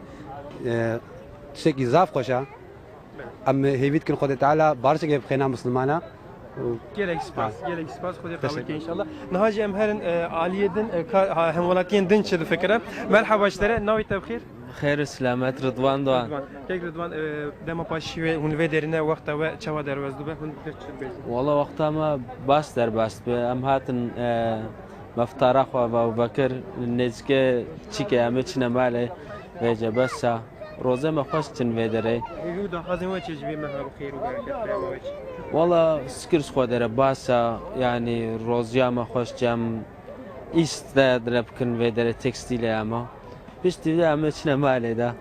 يعني خوش ولوه باس جالك سباس ورس خدا هاجم هرن هم ولاتين دم مرحبا جبنا مرحبا نهوي تبخير لا بما علي جان كيك علي جان بما رمضان ده هي ودا خازن ويتشيا ام دخوازی خوازم عاشتی خوازم براتی خوازم خوازم ما رمضان عاشتی ور باشتی ور نوا ملت ما شبونا ملت ما کرد از خوازم آزادی هر علی طرف کرد مرا باشتی خوازم کرمانجی ما انا کل دوغی ده بن دسته از خوازم شوارا عاشتی باشتی خوازم دیگر کی هاتی المالبات هاتی بو پاشی هاتی بدری ام بنا پاشی هاتی نبره ماتم نگویم زمان خود در واسکن جام نات شمال خود گلک سپاس هادی سرچاوی هم ولاتین کو سر کوستان به شهری هیوی و داخازین پرانی هیوی و داخازین هم ولاتین کو آنی زمان آشتی و داخاز آشتی کرنج به مها بخیر و برکت نه هناك جز خازم افکار من او مزگفتا سلطان احمدی نشان بده نه مزگفتا سلطان احمدی يجي برنگین جهو جداتر هاتی برقاندن و الویدر رجل پیشیا مزگفت يجي گلک هم ولاتی هي جنتوین جدا هم ولاتی هاتنه ودری جبو پاشوی آمادهی خود دکن و هاوڵاتیان وەربکی ینی جوداهی چییە ئەو دەدەمەکێدا دێن ژدەرە ئەم دەزانن لە ئستانبولێ فتارە بە کۆمەڵ ئەم بە جەماعی تێ ئەنجام داین ینی چما ئەو دێن دەرێ بە جەماعی فتارێ دەکەن جوداهیا vêyekê çiye ku malê binanî ji derve be و بر به نمێجا سەری سبێ jî دما پاشوی حتی پاشوی لوی درینه و حتی نمیجا سریس بیج ده لوی دره ببن و نمیجا خوج المزگفت سلطان احمدی کم بتایبتی او دم کو مزگفت نمیجا تهجودیه و لوی دره نمیجا تهجودی جدکن پرانی جی دما فتاری جی دما فاشوی جی لوی دره قلبارخیک مزند به و فتار خوجی به هزاران کس لوی دره دکن پاشوا خوجی لوی دره کن ایروجی روجا شمی یه لگوری روجن نو هفته یه گله کی قلبارخه که روج بری جم لوی دره بون زیده قلبارخی نی نبود لبلی ایروج برک و روجا بطلانه فرمیه و هم ولاتین کو ایش هاتنه و الویدری فتره خوج دکن پاشوا خوج دکن و گله کی هجمار که زیده هم ولاتی روج شمی و یک شمی الویدری پاشوا خوج دکن دلوان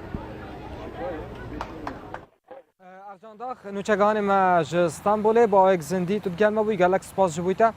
هر وها نوچگان ما مسعود محمد ج زاخو تو گلما بوی سپاس بوتا سپاس بو تیفور محمد جی کوجرانی با یک زندی هن گلما بوی گلک سپاس مامستا بردام دمی لسر تئوری امروان که تایبد و پیوندی کمالاتی کم بینی من یعنی پیوندی کمالاتی هندێک جار جگە لە زۆر بواری دیکەی کۆمەڵاتی بۆ نمونە هەندێک جار یاری وا دەکات پەیوەندی کۆمەڵاتیەکان بەهێزتر بن ینی لەم بارەوە ڕای تۆ چییە؟ هەر بەخۆی ئیسلام یعنی گوتمان مەراسیمە عیبادەتەکان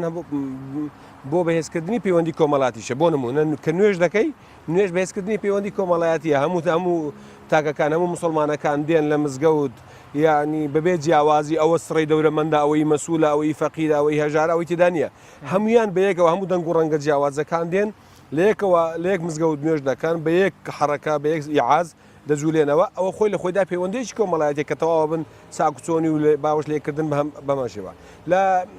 مانجی ڕەمەزانی پیرۆز بە ڕۆژوو بوون ئەو ڕۆژوە مسلمانان کۆ ئەکاتەوە اینجا ئیوا هەیە لە ڕێی مەجالیسی عیزیکر ئیوا هەیە لە مەواعیز ئیوا لە تەراویح ئیوا هەیە لە یاری کۆمەڵایەتی وەکەوەی بینیمان لە ڕانیە لە مەسەرەن لە ڕەواندووس تیمێکەچی لە ڕانی یاریەکی خۆشەکەن یعنی ئەمانە هەمووی لە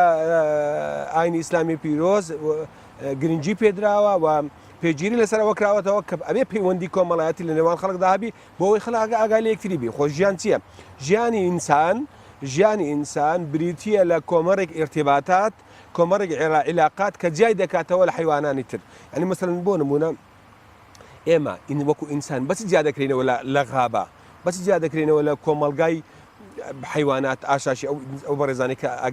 گویان لە دەنجی ئێمە بینین بە کۆمەڵێک تەعاتف و تەراحم و علاقات اجتماعی بەوە جیاکرینەوە بەوەی من بەزەیم بە فلاندا بێتەوە خەمی فلانم بێ بۆ فلان سوتێم یعنی یارمەتی فلان بدەم ڕەنگە لە ناو جیهانی ئاژەڵداران ئەو شتانە نەبی بەڵام ئەبێ لە ناو ئینسانەکان هەبی کە بەداخەوە لە ناو هەندێک کۆمەڵە ئینسان ئینسانیەتیان ئەوەندەدا دەڕمێ لە ئاژەڵانی زیاتر تێدەپەڕن هەروەکو قورئان تەوسیفەوانی کردووە زۆر جاروەیە کە ئینسان ئینسانیەتی خۆی لە دەستدا بەڕاستی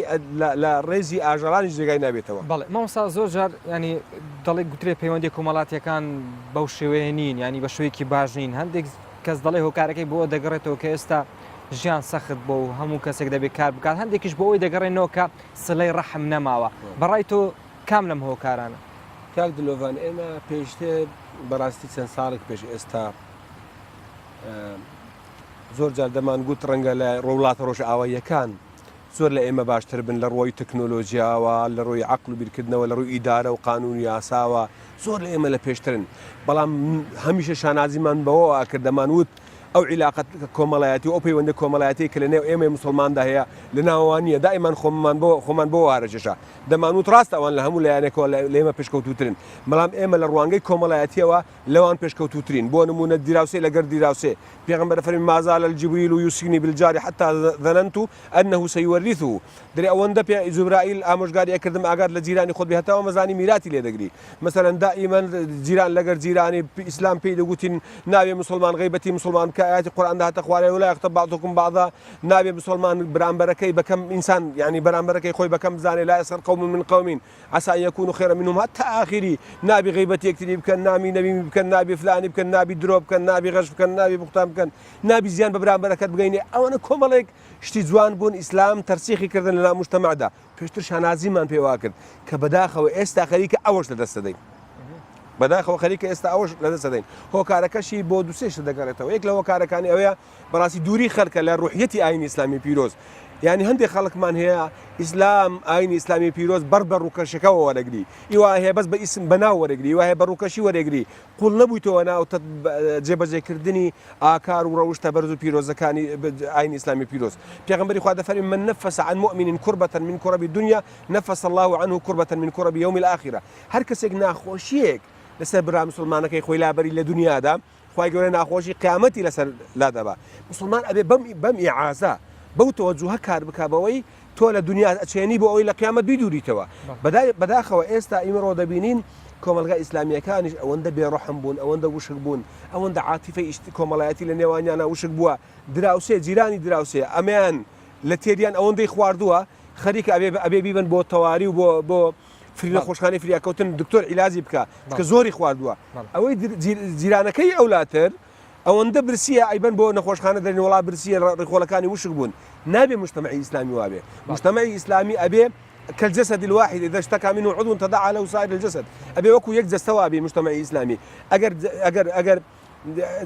كو أندامي تو جاني كذا بهمو جستر جانكا بلان بداخل وإستا بتايبتي العراق عشان إما كاك دلوفان العراق ده أم مشتجوان أنا هيك بوني نماون العراق ده ئێستا هەرچی شتی جوانە نەماوە هەرچی شتی ناشرینە جێگای گرتوتەوە بەداخەوە ئێستا لە عێراقی کاژین لەم ڕەمەزانە پیرۆزە لەم مانگە پڕ بخێر و بەرەکەتەکە مانجی ئاینی ئیسلامی پیرۆزە بەتایبەتی ئەگەر وەسەتە عەرەبیەکە بگرینە بەر و مەسەلەن منتیقە عەرەبی و سونە و شیعە و ئەمانە تەماشاکەین هەرچی کاری سەینە ئینسانیە لە جیاتی بەهێزکردنی پەیوەندی کۆمەڵایەتی ئەمانە لەم وڵاتانە لەم ناوچانە ینی دەگوزارێ بەداخەوە. مامۆستا حەسەن قادیانی زۆر سپاس و خۆشحاڵم کامڕۆ لەگەڵمان ئامادە بووین وتار و پێشنوێش زۆر خۆشحاڵم کامڕۆ لەگەڵمان وتارخوێن و پێشنوێ زۆر سپاس کە لەگەڵمان ئامادە بووی و سپاس بۆ ڕێنماییەکان هەروە وەڵامدانەوەی پرسیارەکان سپاس بۆ بەڕێز بۆ بینەرانێک کە لەگەر ئێمە بوون ئومێدوارم سەرکەوتوو بن و خوای گەورە ڕۆژی لای هەموو لای قبول بکەوە خوای گەورە ڕۆژی برا پێشمەرگەکانشمان قبول بکە موفق و سەرکەوتویان کە لە بەرنامەکانی کەمان دوون بەڕاستی زۆر سپاس بەڕێزان پاشیف بەردەوام دەبێت لەگەڵتان و وەک مامۆستا باسی کردێنی ڕەنگە ئێستا لە عێراق زۆر کێشە بوونەتە هۆی ئەوەی کە پەیوەندی کۆمەڵایەتیەکان بەهێز بوون بە تایبەتی لە نێوان شیع و سونەکان بەڵام دەبینین دوای هاتنی مانگی ڕەمەزان بەهۆی ئەوەی کە ڕەوشی هاوڵاتیان ئێستا زۆر خراپ بووە لە بەغدا دەبینین خۆپیشاندانەکان لە ڕۆژەوە ئێستا گوازراونەتەوە بۆ شەو و لە شەو پیاوانی ئاینی شیع و سونە پێکەوە دوای بەربانگ دەچنە شەقامی یاخود گۆڕەپانی تەحریر و لەوێ خۆپیشاندان ئەنجام دەدەن دژی گەندەڵکارن ئێمە پاکێژێکمان هەیە لەم بارەوە دواتر لەگەڵتان بەرداوام دی بەڵام پێما مامۆستا گوتەیەکی گەر بە کورتی کوردم هەیە بەڕاستی ئامۆژگاریم بۆ تەواوی ئەو برانێکە گوێیان لە نەجێم ئێمە هەمومان نەزانین لەو ڕەمەزانە پیر و قورسە ناخۆشە یعنی زروفی دارایی خەڵک ناخۆشە و موچەنی ئەوانەیە بەڕاستی ئەبێ ئاگایکی داراییمان لە یەکتری بێ بەهۆی ئەوەی کەەوە حکوومەت زۆر دارویە گەبرین لە خەمساڵی خۆی موچە و شتوانەی ڕەنگە پێ نەدەیان پێی ئەوە ترتیب نەکرێ بەڕاستی ئەبێ خۆمان ببین بە برای یەکتری و ینی ئەوە هاوکاری یەکتری بکەین زۆر سپاس مامۆستا بەڕێزان دوای بینینەوە پاکێژە پاشتێ بەرداوام دەبێت لەگەڵتان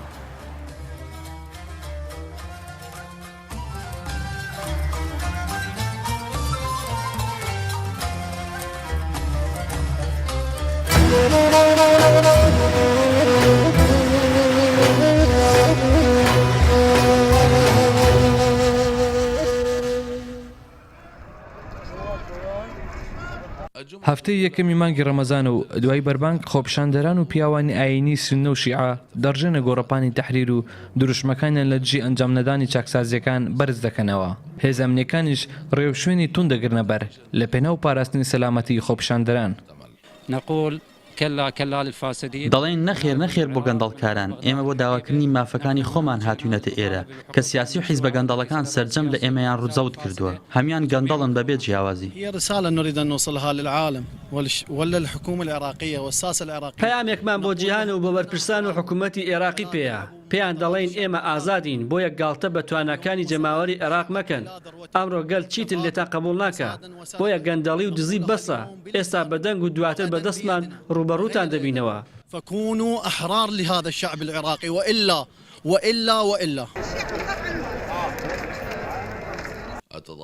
خۆپیشاندانی چەند ڕۆژی ڕابردووی شارەکانی دیکەی عێراق ئاڵۆزی و داخستنی بارەگای حزبی داوە و ڕێکخراوی بەدری لێکەوتۆتەوە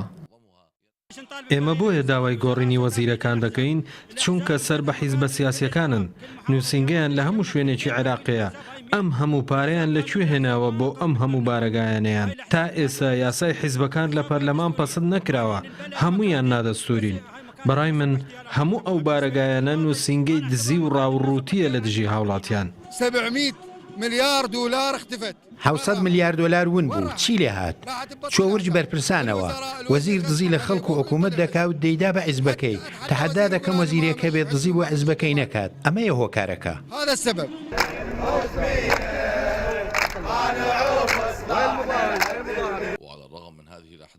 سەرەڕای هەموم ئاڵۆزیانش تا ئێستاش بێدەنگی سیاسی پرسیاری زۆر دەوروژێنێ ناژانرێت بێدەنگی بەر لە گەردەلوولە یان هێشتنەوەی دۆخەکەیە تاکو هەڵبژارنی داهاتوو علی ڕکەوازی کوردستانی 24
دووبارە سڵاو بەڕێزان زۆرجار دەگوترێت بۆ ئەوەی ئارام ببیتەوە وەرزش بکە باشە سەرباری ئەو کێشە ئابووری و سیاسەتەکە لە هەرێمی کوردستان هەن پێم وایە ڕەنگە وەرزش لە هەمویان باشێت بۆ ئەوەی ئارام ببنەوە و ئەو کێشانە لەبیر بکەن بەهەرحاڵ ئەمڕۆژ وەکو ڕۆژەکانی دیکەی بەرنامەی پاشی وەرگەی وەرزشیمان بۆ ئامادە کردوون کە تایبەتە بە ڕاهێنانی ماسوولکەکانی تەنیش کە ڕاهێنەری لە جوانی دانا جومعە بۆتانی شی دەکاتەوە پێکەوە دەیبینین و دووبارە بەرنامەی پاشیف لەگەڵتان بەردەوام دەبێت و تەوەری تەندروستی دواتر بۆتان شی دەکەینەوە لەسەر ئەو کەسانی کە نەخۆشی ڕێخۆڵیان هەیە لە مانگی ڕەمەزاندا چی بکەن.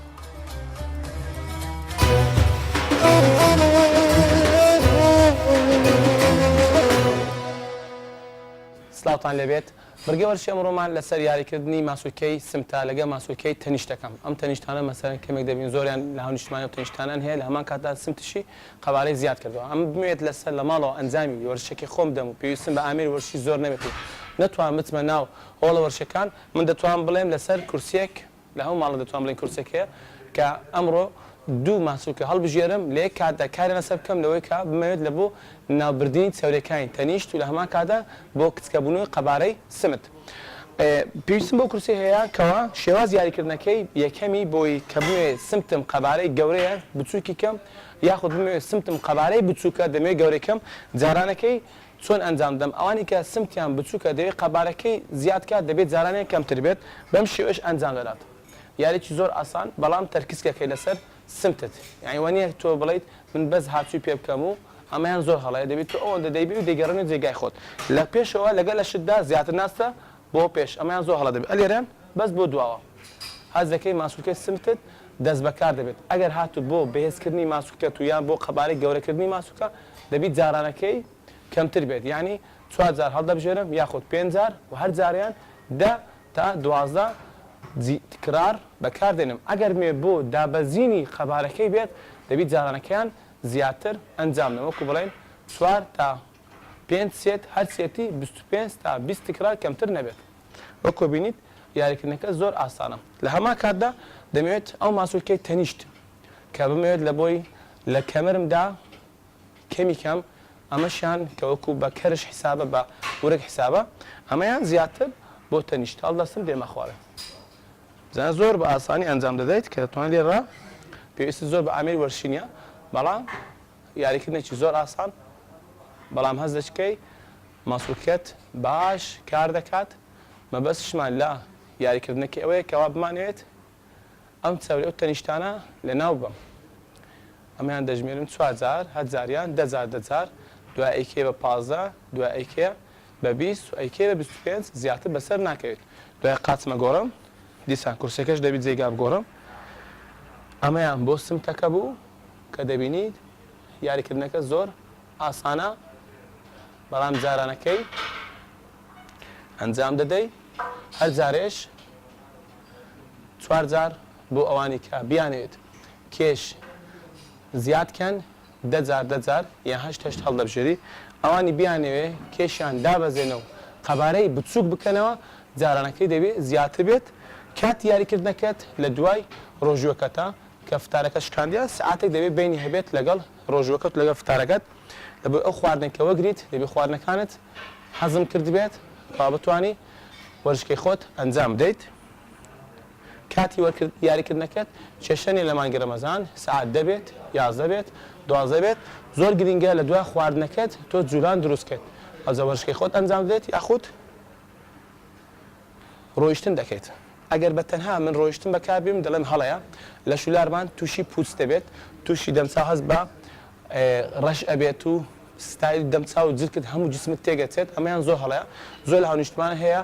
وەرزش دەکەن یاخود دەچی خۆی زۆر برسی دەکات ئەوە چی من دەبێت کێشم دابەزێ و دەڵێن زۆر هەڵەیە کێش دابەزی نابێت تۆ لە خواردن دوورکەیتەوە بەڵام لەو خواردنانە نزیک دەبیەوە کە زۆر لە بۆت سوودمەندە خواردنە تەندروستەکان لەوان دەبێت زۆر نزیک بگەوە لە چاوری لە شیرنی لە گەنم تۆ دوور دەکەیەوە زیاتر دەستکاری ئەو خواردنە میوەجاتەکان دەکەیت دەستکاری ئەو خواردنە سەوزەوەکان دەکەیت لەگەڵ پرۆتین نەباتیت هەیە ئاژەڵت هەیە ئاژەڵەتەکان دێتەوە سەر سینگی مێشک ماسی و سپێن هێلکا نەباتەکان دێتەوە سەر نۆک و لۆبیا و پاقلە زۆرە نهانیشمان دەڵێ من قۆڵۆن من دەڵێم قۆڵۆن نەخۆشی نیە قۆڵۆن نەفسیە ئەگەر تۆ وەرزش بکەیت ئەو مشکلێت دۆ لە کۆڵ دەبیتەوە ئەوەی نییە کە تو جیاز هەضمت زەعیف بێت نەتوانین ئەو خواردنت کە وەگرتیا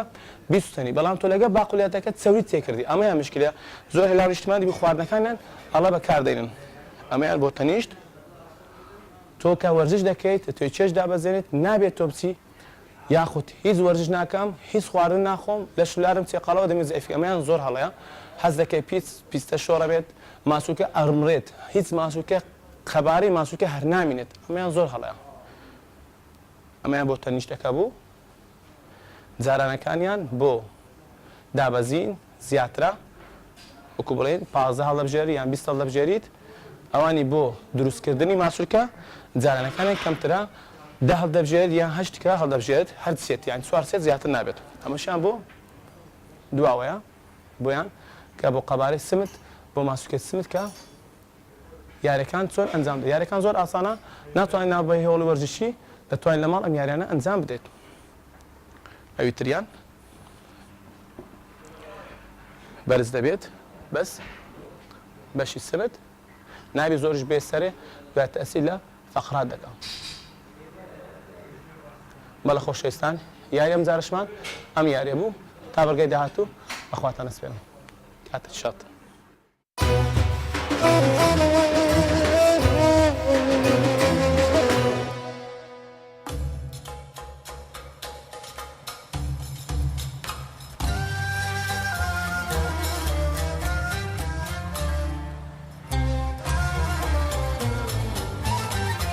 زۆر سپاس بۆ ڕاهێنەردانە جمعە بۆ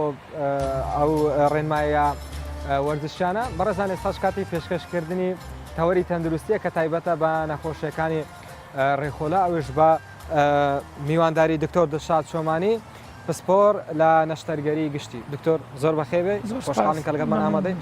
دکتۆر سەرتا دەمێت ینی پێناسەیەکی نەخۆشەی ڕێخۆلەمان بۆ بکەی هەروەها فەرمانەکەی چییە؟ بەڵێ پێشەچی دەمەوێت مانجی ڕەمەزانی پیرۆز لە کوردستانیان لە وڵاتی خۆم پیرۆز بکەم و لە هەمان کاتیشدا سڵاو و ڕێزم بۆ برا پێشمەرگەکانمان لە بەرەکانی جەنگ بنێرین کە لە ساییوان کە بەرگری لەمە دەکەن ئەمە دەتوانین ئێستا لە سەرتەوەرێکی تەندروستی بۆ هاوڵاتیان ڕوون بکەینەوە سڵاو و ڕێزم بۆ هەموو پێشمەرگەکانی کوردستان هەیە دەربارەی پرسیارەکەت ڕیخۆڵە پێکاتوێتی ماسوولکەی لولەیە لە دوو بەش پێکاتیە ڕیخۆڵە باریکە و ڕیخۆڵە ئەستورە کە بە کۆڵۆن مەشهورە ڕیخۆڵە باریکە لە نێوان 6 لە بۆ 7 مەتردایە درێژیەکەی لە سێ بەش پێکاتیە بەشی 12 دەگرێ و بەشی سەرەوەی ڕیخۆڵە باریکە و بەشی خوارەوەی ڕیخۆڵە باریکە دوا بەدای ئەوەی کە مرۆڤ خواردن دەخوا و کۆمەڵی کارلێک ڕوودەدەن لە بەشی ناودەم و سوڕێنسک و گەدا دوایەوەی هەرسکردنەکە بەشێکی کەمی دەمێنێت دێتە ناو 12 دەگرێ لەوێ شلەی زەردا و یاخود شلەی پەنکریاز بە گوێرەیە و خواردنەیە کە دێتە ناو 12 دەگرێ کارلێکی هەرسکردن تێیدا ئەنجام دەدرێت بۆی بە تەواوی ترشەڵۆک و تفتەکان تێکەڵاو بن بۆی کە گوازراوە بۆ بەشی سەرەوە و خوارەوەی ڕیخۆڵە باریکە بە تایبەتی بەشی خوارەوەی کە مەمیلەکانن ئەو خواردنانەی کە مرۆڤ پێویستی پێەیە لە ڕێی مەمیلەکانەوە دەمژرێت لەوێن دەریشەوە لە ڕێی بۆڕیەکانی خوێنبەر بەسەر بەشەکانی لەش بڵاو دەبیتەوە دواتر کە لە سەرەتای لە کۆتایی گەدا دەستی پێکرد ڕیخۆڵە باریکە هات کوتمان 6 لە بۆ 7 مترە درێژیەکەی دوای ڕیخۆڵە ئەستورە دێت ڕیخۆڵە ئەستورەش نزیکەی مەترونی وەکە درێژیەکەی لە 4 بەش پێکاتیە بەشێکیان کە لە سەرەتای ڕیخۆڵە باریکەوە دەست پێ دەکات دوایە بە شێوەیەکی ئاسۆیی دوایە بۆ خوارەوە دوایە ڕێکە کاویش فەرمانی دوا بە دوای ئەوەی کە خواردنە سوود بەخشەکان لە ڕیخۆڵە باریکە تەواو بوون ئەو پێداویستیانەی کە مرۆڤ پێویست پێنیە دەبیتە پاشە ڕۆدێتە ڕیخۆڵە ئەستورە لە نێو ڕیخۆڵە ئەستورە ئاو هەڵدەمژرێت کە مرۆڤ سوودی لێوە ببینێت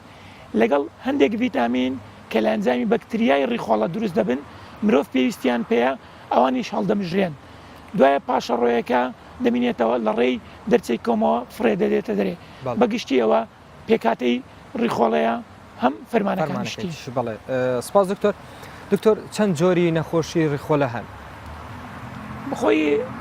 نەخۆشیەکانی ڕیخۆڵە زۆرن بەڵام بە گوێرەی تەمەەن و ڕەگەز و هۆکاری بۆ ماوەیی و ئەو شوێنەی کە مرۆڤ تێیدا دەژیت لە هەمان کاتدا وەرزی ساڵ سەرما و سۆڵ هەمووی هۆکارن بۆی نەخۆشیەکانی ڕیخۆڵەی تێدا دەستنیشان بکرێن ئەوانەی کە لە وڵاتی مە باون زیاتر هەوکردنی ڕیخۆڵەکانە اینجا بە بەکتریا بیت بەهۆی ڤایرۆس بیت بەهۆی باری دەرونی نەخۆشەکە بیتن یان وەکو گوتم بەهۆی بۆ ماوەی بێت لەوانەیە ببێتە هۆی جیرانی ڕخۆڵەکان لەوانەیە لە ئەنجامی ئەو بەکتریایی کە تووشی دەبێت تەشەنە بکات و زۆربەی بەشەکانی لەش بگریتەوە لەوانەیە تووشی شێرپەنجەش ببیتن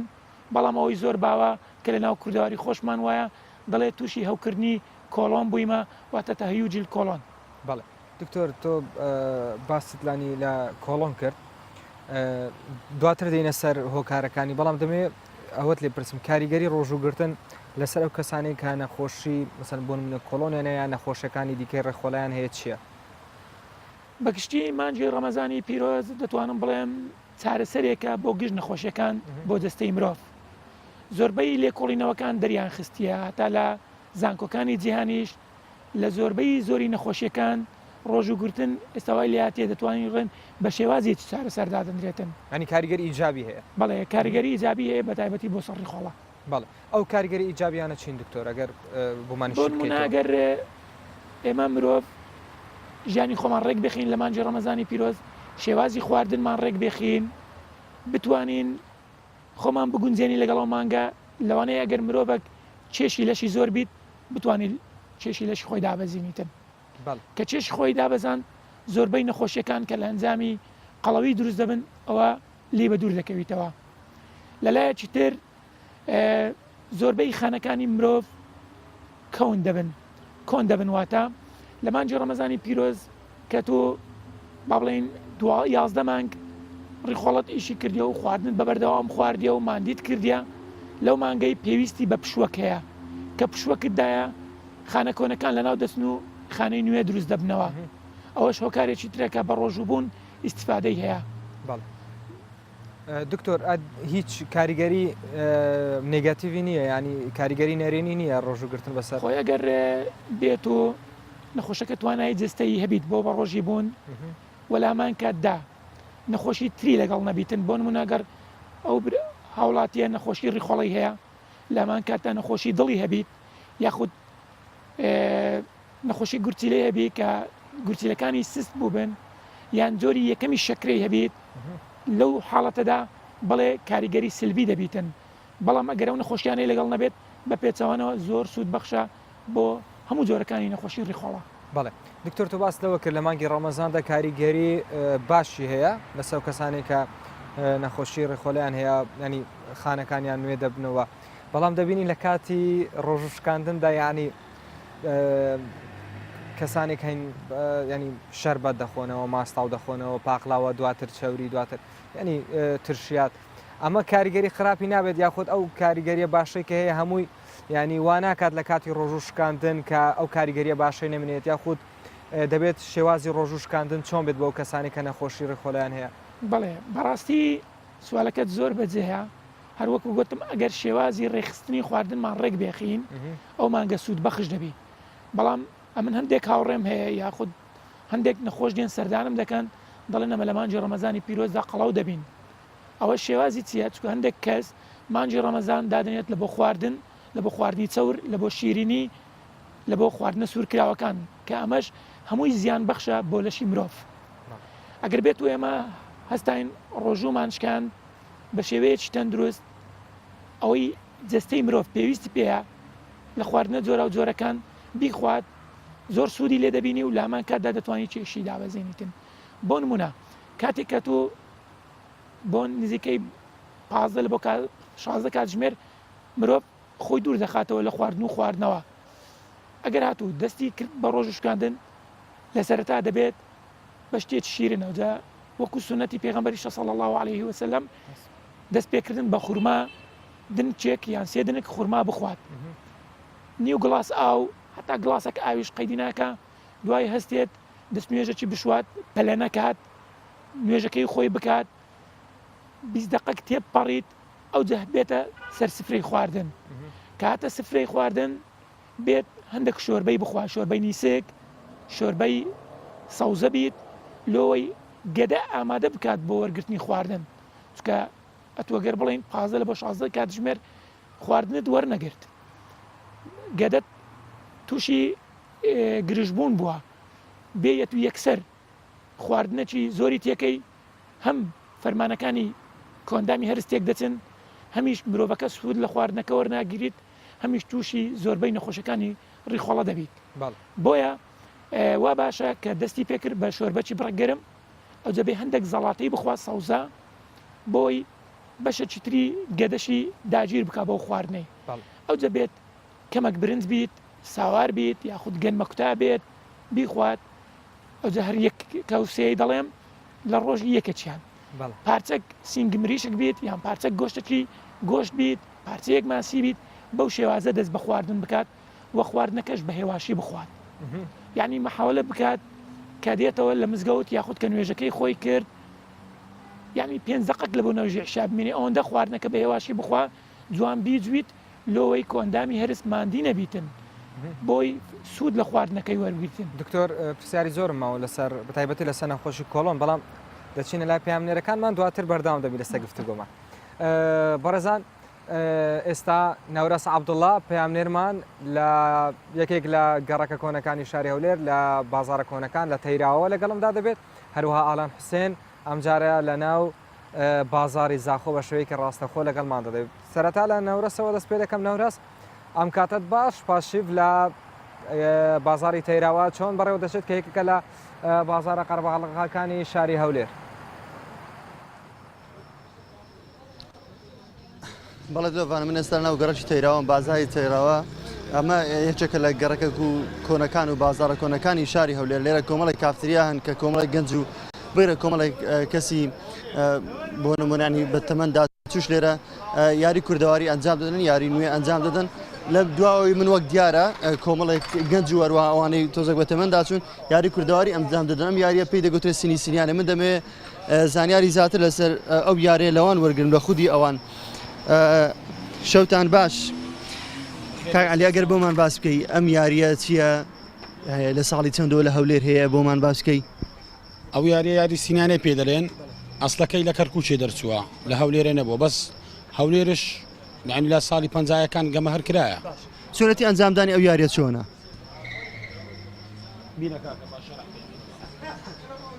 ئەوە زۆر نەوعی هەیە ئەو یاریە نەوعەکەیە هەر 11,000 دەڕوە نەوعەکەیە وەستایی پێ دەرێن ئەوە ناڕوە ئەو دووە ناڕوە لەوانە دەبی ببینیەوە ئەوە یاری زۆرە جە وەستایی پێدەن تەشتانی پێدەێن ینی دەبی دوو گروپ بن سێ گروپ بن یاخود بە فەردی چۆنە یاریەکە ئەوەی بەنسبەتە ئەمە مەجموعەچین ئەوە لۆ 12 ساڵی دێ ئەو برادرانە لێرە دادەنیشین ئەو یاریی خۆم ناو خۆمان دەکەین میێوانمان دێ لە کەرکوچێ هەبووە لەم شەوانەی ڕەمەزان ینی هەبووە لە شارەکانی دیکەوە هاتبوونە هەولێر ئەو ساڵ نابەز هەموو ساڵێ میێوانمان هاتیە لە کەرکوچ ئەم ساڵە بەرنامەتاندایە ینی احتیمال لە سبە یان دووزبێ ئەوان دێن ئەمەش دەچینەوێن دەریشاڵ ئەوە سەردانی ئەوە دەدا انشاءالله من دەمێت لەگەڵ ئەو برابەرە زر قسە بکەم تۆ چەند ساڵە ئەم یاری ئەنجام دەدەی والله تقریبا ئەوە لۆ 20 ساڵی دەچیتن لەماوەی ئەو 20 ساڵە ئەو یاریت ئەنجام داوە زۆرترینات بردۆتەوە یاخود دۆڕاندوتە وڵی بەسەد تقریبا بۆچی یەک بووە یاریەک زیاتر بردیتمانەوە ئارۆها ئەگەر محەممەدی هاوکارم لەگەڵم دابێت من دەمێ ئەو برایش وەرگرم تۆ چەند ساڵ ئەم یاری ئەنجام دەدەی والله تقریبا نێشی 20 ساڵ دەبی لەگە جەماعەتی ئەم شەو ینی ئێوەش ینی تۆش لەگەڵ ئەو گروپەدای کە ژانی شەوانە سەردانی شارەکانی دیکە دەکەن بۆ ئەنجامدانم یاریە برتەبع ئینشاءالله سەردان دەکرێت کەرکوچێ کەرکوو دێ تێرکوانە لە دو سێ ڕۆژ دەستنە سلەیمانی ئینشاءالله لەگە جەماعەتی پێکەوە دەستی ئینشاءالله سەردانیان دەکەین زۆر سپاس ئێستا چێ بردوێتەوە تا ئێستا چێ دۆڕاوە چێ براوەیە وەڵامە ئەو شۆکە ئەو گروپە بردوێتەوە یاخود ئەم گروپە ئەو گروپە بردیانەوە باشە پیرۆزیان بێ بەڵێ درۆڤان لە دواوی منش کافتریایەکێ لەوێ کۆمەڵە گەنجی تدای ئەوان یاری بۆ نمونە دۆمینە و یاری کۆکان و هەروەها ئەوکەی ئەم یاریانە ئەنجام دەدەن واروە زۆر بەشیان کە لێرانە دەمێنەوە پارشێ و دەخۆن ئینجان دەگەڕێنەوە ماڵەوە.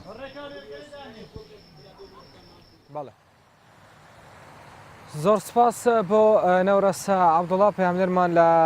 هەولێرەوە لە بازاڕی تەیراوە بە شوەیەکی ڕاستەخۆ لەگەڵمان بوو، هەروە سپاس بۆ وڵاتیانی قسەیان بۆ کردی.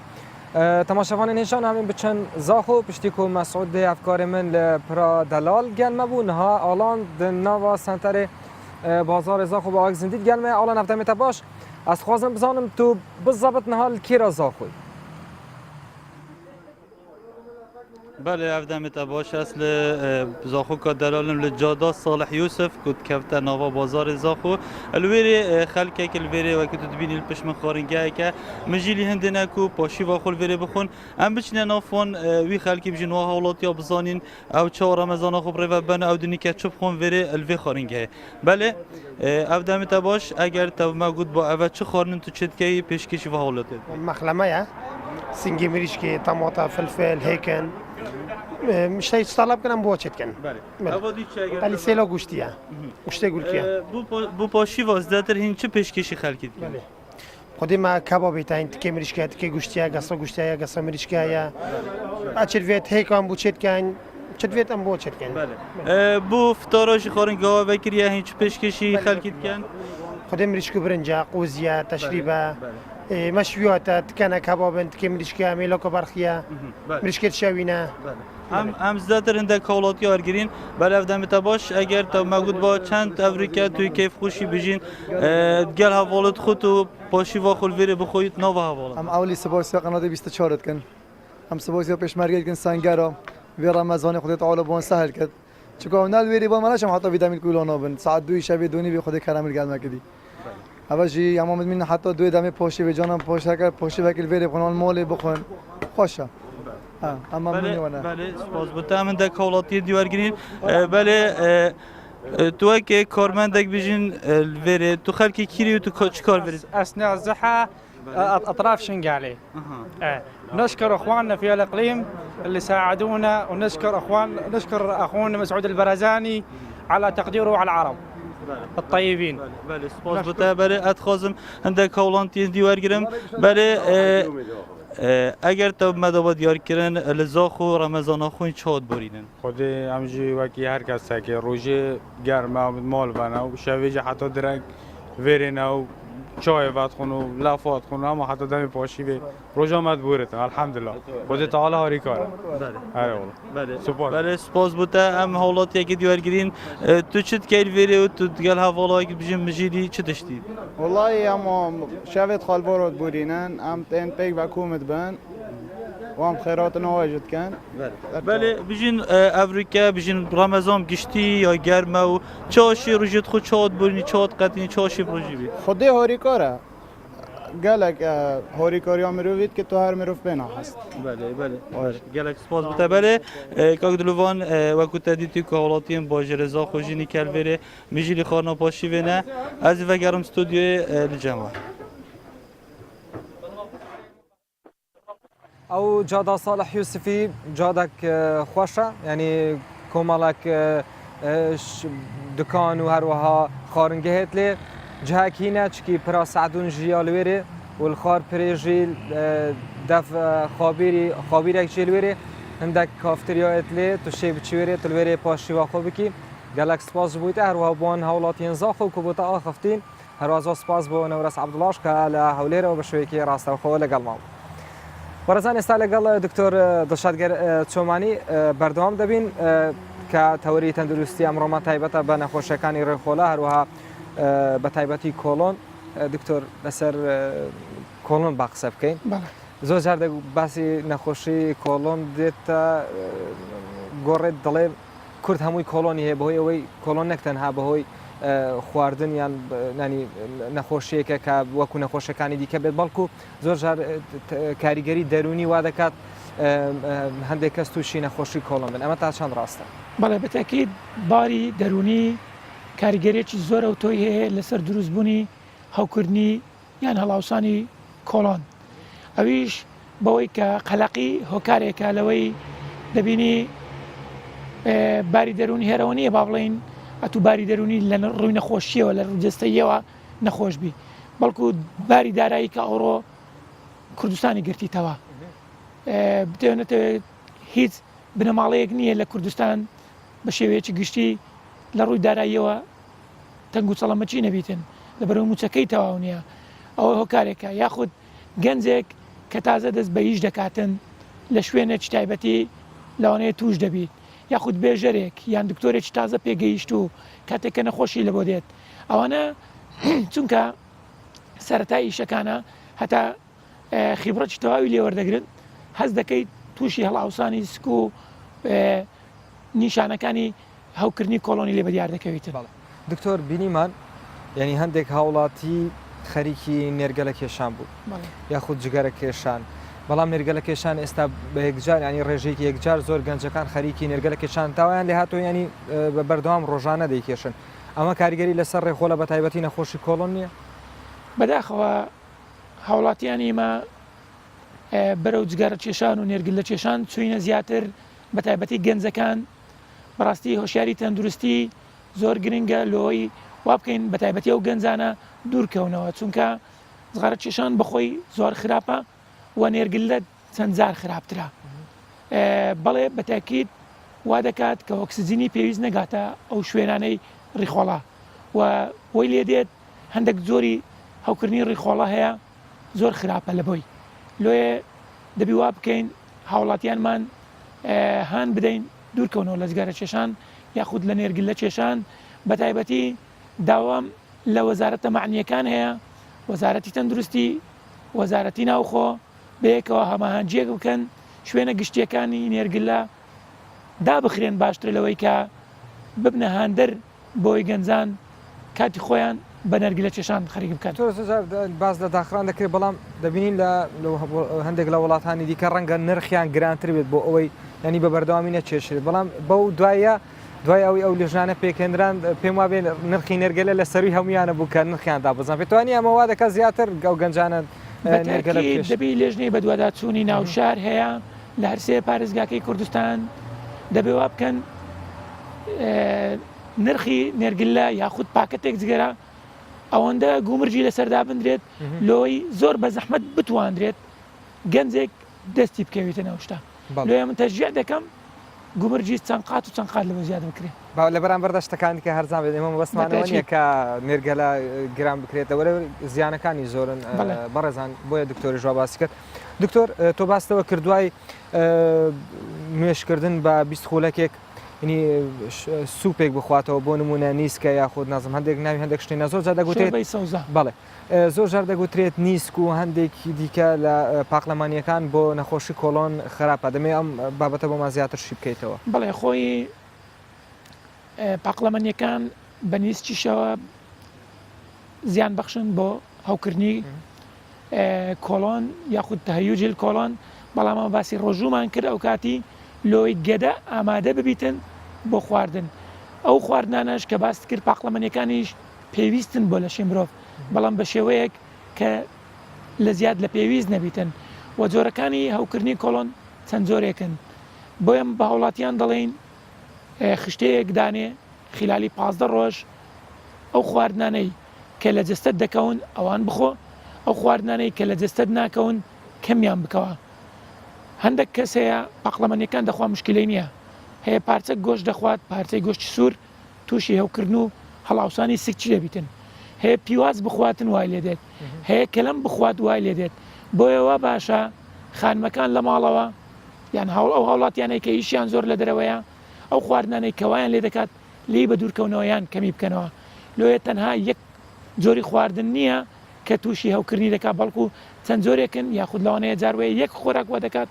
جاروەیە چەند خۆراکێک بەیەکەوە بۆ نمونە پاقلا گۆشت یان شێوازی خواردنەکە کە من گوتم بە هێواشی بخورێت لۆەوەی 125 کۆندامی هەرست فەرمانەکەی لە ناو دەمە وردی کرد خاشی کرد لیکە ڕژێنەکانی ناو دەم کارلێکەکانی ڕوویدا جووی ئەو جە قوتیدا کە دێتە ناو سوڕێنچک و گەدە کەمتر ماندی دەبی کە ماندی نەبوو خواردنە بە سوودەکان دەگەنە ڕیخۆڵا بەبێ ئەوەی زیانە چێ ئەو تۆ بە هاو نیشتمانیەکە بگەینیتن. بەڵێ دکتۆر بابینە سەر مەسلەیەکی ئەو هەر سەبارەت بە کۆلۆن زۆر جا دەگوترێت تیژێ یاخود سووریە یاخود ترشیە باش نین ینی ئەگەر ڕوونکردنەوە لەسەر ئەوەش بدەیت بۆەوەی ینی بینەرانمان زیاتر ئاشنایی وەربگرن لە ڕەمەزاندا. بەڵێ ئێمە هانی هاوڵاتیان دەدەین دوورکەونەوە لە سوێری لە خواردنە چەورەکان بە تایبەتی ئەوانەی کە کۆلیسترۆلیان زۆر تێدایە و خواردنە برژاوەکان سوورکراوەکان ئەوجا چ کوبەبی چ شفتەبی چ کەبابی چ تکەبی ئەوانە ئاوی زۆر هەڵدەگرن مرۆڤ زۆر تینوو دەبیتن وای لێ دەجەستەی مرۆڤ پێویستی بە ئاو دەبیتن لە هەمان کاتیشدا وزەکی زۆرت پێدەبەخشی دەبی وەرزشێکی زۆر بکەی لۆی ئەو تاقەی سرف بکەیەوە لۆیە دوورکەوتنەوە لەو خواردانە لە بۆ مانجی ڕەمەزانی پیرۆز زۆر پێویستە بۆی جەستەی مرۆڤ وشک نەبیتەوە پێویستی زۆر بە ئاو نەبیتن. دکتۆرەوە کەم بکرێتەوە یان بە یەکجاری دەستی لێ هەڵگرێت کەم بکرێتەوە چونکە بتوانێت مرۆڤ پێویستی بە هەموو جۆرە خواردنەکان هەیە خۆردنی جۆرا و جۆری هەمە زۆر بەڵام بە شێوەی کە مرۆڤ جەستەی پێویستیتی ئستا من و جەنابەت پێویستمان با بڵێن بە یەک سەمونە لەگەڵ پارچە گۆشتێک بیخۆین بەڵام هاوڵاتی هەیە چ لە کاتی بەربانگ چ لە پارشێ و دەبینی چەند سەمونێک دەخوات بە گۆشتێکی زۆرەوە ئەوە تەبان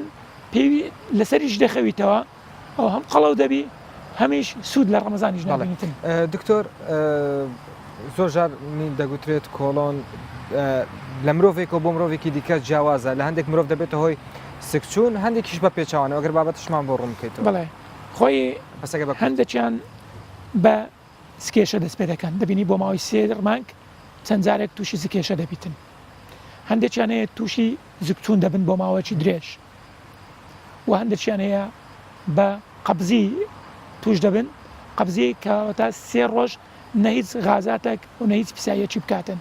و زۆرێکی تریشیان هەیە چوارەم لەوانەیە زگچوون و قەبزی بەیەکەوە بی ئەو جە دەبی شێوازی خواردنەکەی خۆی بگۆڕی و جاریش وایە نیشانەکە بۆ نەخۆشیەکی ترسناک کە شێرپەنجەیە بۆیەوە باسەوە ئەگەر یەکێک بۆ ماوەی بۆ نمونە بۆ ماوەی 3 مانگ سچی هێشا یاخود خوێنی لەگەڵ بوو بە تایبەتی چێشی دابەزی تەماشەت کرد کەم خوێنی زۆر پێوە دیارە پێویستە زوو خۆی بگەێنێتە پزیشک بۆەوەی پشکنینی جۆرا و جۆری لەوە بکرێت بە تایبەتی نازۆری کۆڵۆن لۆی ئەگەر شتێکی مەترسیدار زووتارە سەر بکرێتن. بەڵێ مامۆستا یەک بورە دکتۆر یەک پرسیار بزەگە زۆر بە کورتی وەڵام دەیتەوە زۆر جارە و کەسانی کە کۆلۆنیان هەیە دەڵێن ئێمە ئەگەر ینی کەم خۆرش بین و بمانەوێت لەشمانش دابەزین ناتوانین لەبەرەوەن کەسانی کۆلۆنیان هەیە هەر سوکە ورگێکیان هەیە خۆیان دەڵێن ئەمە ڕاستە؟ نەخێر ئەگەر وەرزشەکی ڕێک و پێک بکات شێوازەکانی خواردنی خۆی بگۆڕیت هەروەکو پێشەوەی ئەمە بینە ناو بەرنامەکەی ئەو هاوڕێمان وەرزشەکەی لە قاعی وەرزشی بچیت وەرزشی تایبەت هەیە بۆ دابەزاندنی ورک دەتوانیت خواردنەکانی خۆی کەم کاتەوە بە پێچەوانەوە زۆر سوود لە وەرزش و سەوزە و میوە و وەرزش دەبینیتن. بەڵێ دکتۆر دەشاد چۆمانی پسپۆ لە نەشتەرگەری گشتی زۆر سپاس کە لە ماوەی ڕابرد لەگەڵمان بۆ سپاس بۆ ڕوونکردنەوەکانت بەڕێزان نانی دەمەوانەوێت دووبارە لە ناو شارەکانەوە هەروەها لە نێو ستۆدیۆ ئەم جارە بچینە دەڤەری گەرمیان و لە کفری لە محوەرەکانی جەنگ هاوکارانمان لەوێ چوونەتە بەرەکانی جەنگ بۆی بزانن پێشمەرگەکانی هەرێمی کوردستان لەو سنوورە چۆن ڕۆژەکانی ڕەمەزان بەڕێ دەکەن ئەوان دەڵێن سەرباری ئەوەی کە ڕۆژەکان گەرمن و درێژن بەڵام سوونە لەسەر ئەوەی کە بە ڕۆژوو بوون و ئەو ئەدای ئاینیا یاخود ئەو فەرزە ئاینیا جێبەجێ بکەن پێکەوە پاکێژێک دەبینن و دواتر لەگەڵتان بەردەوام دەبێت.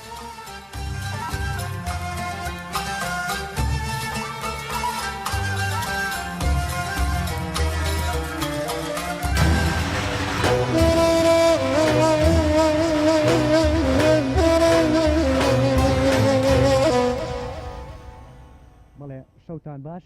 دیارە ئێستا من لە یەکێک لە سەنگەرەکانی هێزی پێشمەرگەی کوردستانم لە میحوەری حەمرین قەرەتەپا ئەم ناوچەیە هێشتا ناوچەیەکی گەرمی شەڕی پێوتێت بەهۆی ئەوەی هێشتا جموجۆڵی چەکدارانی داعش زیاتر لە ڕێشانە نووسلۆکانیانەوە چونکە لێرە زۆر نزیکن لە دەریاچەی حەمرین کە ئەو دەریاچەی حەمرینە زیاتر لە 13 ساڵە لە دوای پرۆسەی ئازادی عێراقەوە بووەتە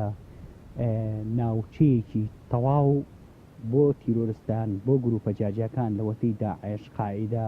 ئەوانی دیکە دوای پراسی ئازادی عێراق خۆم ناوچەیەکی گەرمی شەڕ بووە هەمیشە بەهۆی ئەوەی ناوچەکە دەریاچەی حەمرینی لێیە ناوچەیەکی ئاڵۆزی دارستان ناویە جموجۆڵی داعش لەم ناوچەیەدا هەر هەیە ئەم شەوەکو کوردستان 24 بۆ بەم مانگی ڕەمەزانە هێزەکانی پێشمەرگەی کوردستان بەسەر کردوێتەوە بۆ ئەوەی ئەوان هەم باسی بەرگریکردن لە خاک و هەم باسی ئەوەیش بکەن چونکە من کە هاتمە ئێرە نیوەڕۆ بوو پلەی گەرما سەروی 45 پلەی گەرمی وەبوو زۆر گەرم بوو ئێرە بەڵام پێشمەرگەکان زۆربەی هەر زۆریان بە ڕۆژوو بن چەند پێشمەرگەیەکی کەم نەبێ بە ڕۆژوو نەبوون ئەوانیش عذری خۆیان هەبوو وەکو نەخۆش وەکو ئەوەی نەیانتوانی من پرسیارێک لە نەقیب ڕێبینەکەم تۆ لێرە وەکو ئەفسەرێکی هێزەکانی پێشمەرگەی کوردستان ئێوە سەرڕای بەجێگەیاندن و پارێزنی ئەرکی خاک و نیشتیمان و داکەوتیکردن لە هەموو پێکاتەکانی ئەم ناوچەیە کە عەرەب و کورد و تورکمان سونە شیعەی لێیە بینیم زۆربەتان بە ڕۆژوون ئەگەر باسێکی داکۆکیکردن و لە خاک و باسێکی ئەوەشم بۆ بکەیت ئەو پاڵنەرە چییە بۆ ئێوە کە ئەرکە ئاینیەکە و ئەرکە نیشتیمانەکەش جێبەجێەکەن بۆ یەکەم جار بێخەرهات بۆ خێرهاتن دانەکەم بۆ ئەم معسکەر خۆمانە و ئەمە سنووری گەرمیانە ئەی پارێزین تا گرۆپی خوێن خۆمان ئەپارێزین و بۆکو مانگ ڕەمەزانیش ئەمە ئەرکی ئایانیە خۆ دەزانی بۆ ئیمە ڕۆژی ئەگرین و تەحملیەکەین و چەند خۆ دەزانی خۆ لێرە بووی چەند گەرم بوو ئەمڕۆ ئەمە یەک ڕۆژە ئێوە بینی یعنی هەم بە شەو هەم بە ڕۆژ بەردەوام چەکەکانتان پێ بوو گەرمایش یعنی بە ڕۆژ و بە شەویش لەم میحوەری قەرەتەپا کە نزیکە لە ناوچەکانی گەرمیانەوە ئەو ئەرکە جێبەجێ ئەەکەن یعنی چی پاڵنەیەک هەیە بۆ ئێوە بۆ ئەم هێز و توانایی ئێوە بۆ ئەم وورە بەرزی ئێوە کەوای لێتان کردووە هەموو جیهان چاوی لەسەرتان پێ وایە ئێمە وەکو کورد خۆ دەزانی کورد خوێنمان گەرمە بۆ وڵات خۆمان بۆ شەرەف خۆمان بۆ شاری خۆمان ئەمەش وەکو شاری خۆمانە سنووری خۆمانە وەکو مامەد جەلالوتی تا حمرین یان ئەمرین ئەوە قانونەکەی خۆمانە تۆش وەکو پێشمەرگەیەک باسێکەوەم بۆ بکەی لێرە زیاتر کاتەکانتان بەچیوە بەسەرەبن یعنی جگە لەو ئەرکە واجبەکانتان و پارەستنی خاکەکە زیاتر سەرقاڵی چی ئەبن لێرە چکە هەم کارەباشتان نەبوو و زۆر گەرمیش بوو سەرەتا بە خێرمەوە سەر چاو بۆ کەناڵی 24 کورسات ئێمە وەکو ئەرک و واجب خۆمان بە ئەرک و شانی خۆمان ئەیزانین ئێمە ئەمە خاکی خۆمانە ئینشەڵا دیفاعەکەین تا ئاخری گڵۆفەی خوێنمانە سەرڕا ئێمە وەکو پێشمەرگەین بە ئەرکەکەمانە بە ڕۆژانە واجبی خۆمان ئەگرین بە شەوانە شەکەمی خۆمانە لەبەرەوە معلوماتی وامان هەیە شانەی نووسوو هەیە لەم ناوچێلە ئێمەشە وەکو واجب خۆمانە حتاکو بەیانیانە ئێمە کەمی خۆمان بەردەوامە واجب خۆمانە ئەبینە سەر و بەردەوام باشە زۆر سوپاس پێشمەرگەیەکی تر لێرە ئەم پێشمەرگە تەمەنی لە هەموو پێشمەرگەکانی ئێرە کەمترە بەڵام لێرە بیکەیستێکشی پێیە و زۆر بەورەیەکی بەرزەوە زۆر بەورەیەکی پۆڵاینەوە وەک هەموو پێشمەرگەکانی دیکە بە دەموچاوێکی پێکەناوی و گەشت ئەمڕۆ من بە درێژای ڕۆژ لەگەڵیان بوومە ئەگەر باسێکەوەمان بۆ بکەیتەوە سەرڕای بچووکی تەمەنێت و سەرڕایەوەی مانگی ڕەمەزانیشە سەر ئەوەی ناوچەکەیش ناوچەیەکی تۆزێ گەرمە لە ڕووی شەڕ و ئاڵۆزی و ئەوانەوە هەستی تۆ چییە وەکو پێشمەرگەیەک بە خێراتنی کەناڵەکەتانەکەم کەناڵی 24 هاین لە جۆڵی حمریندا ئێمە خۆمان ئەرشێنین لەسەر کورد خوێنمان ئەرشێنین لەسەر کورد داعش 100 ساڵی ما بگەیەتە ئێمە خۆمان ئەرشێنین لەسەر کورد زۆر سپاستانەکەم زۆر سپاستانەکەم دەگەڕێمەوە بۆ لای ئێوە دەمەوێت ئەوەش بڵێم ئەم ناوچەیە کە هێزەکانی پێشمەرگەی سەر بە وەزارەتی پێشمەرگەی هەرێمی کوردستان داکۆکی لێکەن لێرە تورکمان هەیە عەرەب هەیە کورد هەیە بە هەمان شێوە عەرەبی شیعە هەیە عەرەبی سونەیش هەیە تورکمانی سونە تورکمانی شیعەیش هەیە بەڵام تاکە شتێک ئەمن و ئاسایشی بۆ ئەم ناوچەیە دابین کردبێ بەبێ جیاوازی هێزەکانی پێشمەرگەی کوردستانن لێرە پێکەوە ژیان بۆ عەرەب و کورد و تورکمان بەبێ جیاوازی و ژیانێکی ئاسایی خەڵکەکە لێرە تێپەڕێنن هەرچەندە گروپە چەکدارەکانی داعش و ئەوانەی پێش داعشیش زۆر ویستیان ئەم ناوچانە بخەنە ژێر ڕکفی خۆیانەوە بخەنە وەکو ناوچەکانی ترێ عێراق ئاڵۆزی تیا دروستکەن بەڵام پێشمەرگە وەک هەموو ئەو ناوچانەی کە لێیەتی پێکەوە ژیانی لێرەش پاراستووە دەگەڕێمەوە بۆ لای ئێوە بۆ ئستودیۆی شەوانی ڕەمەزان.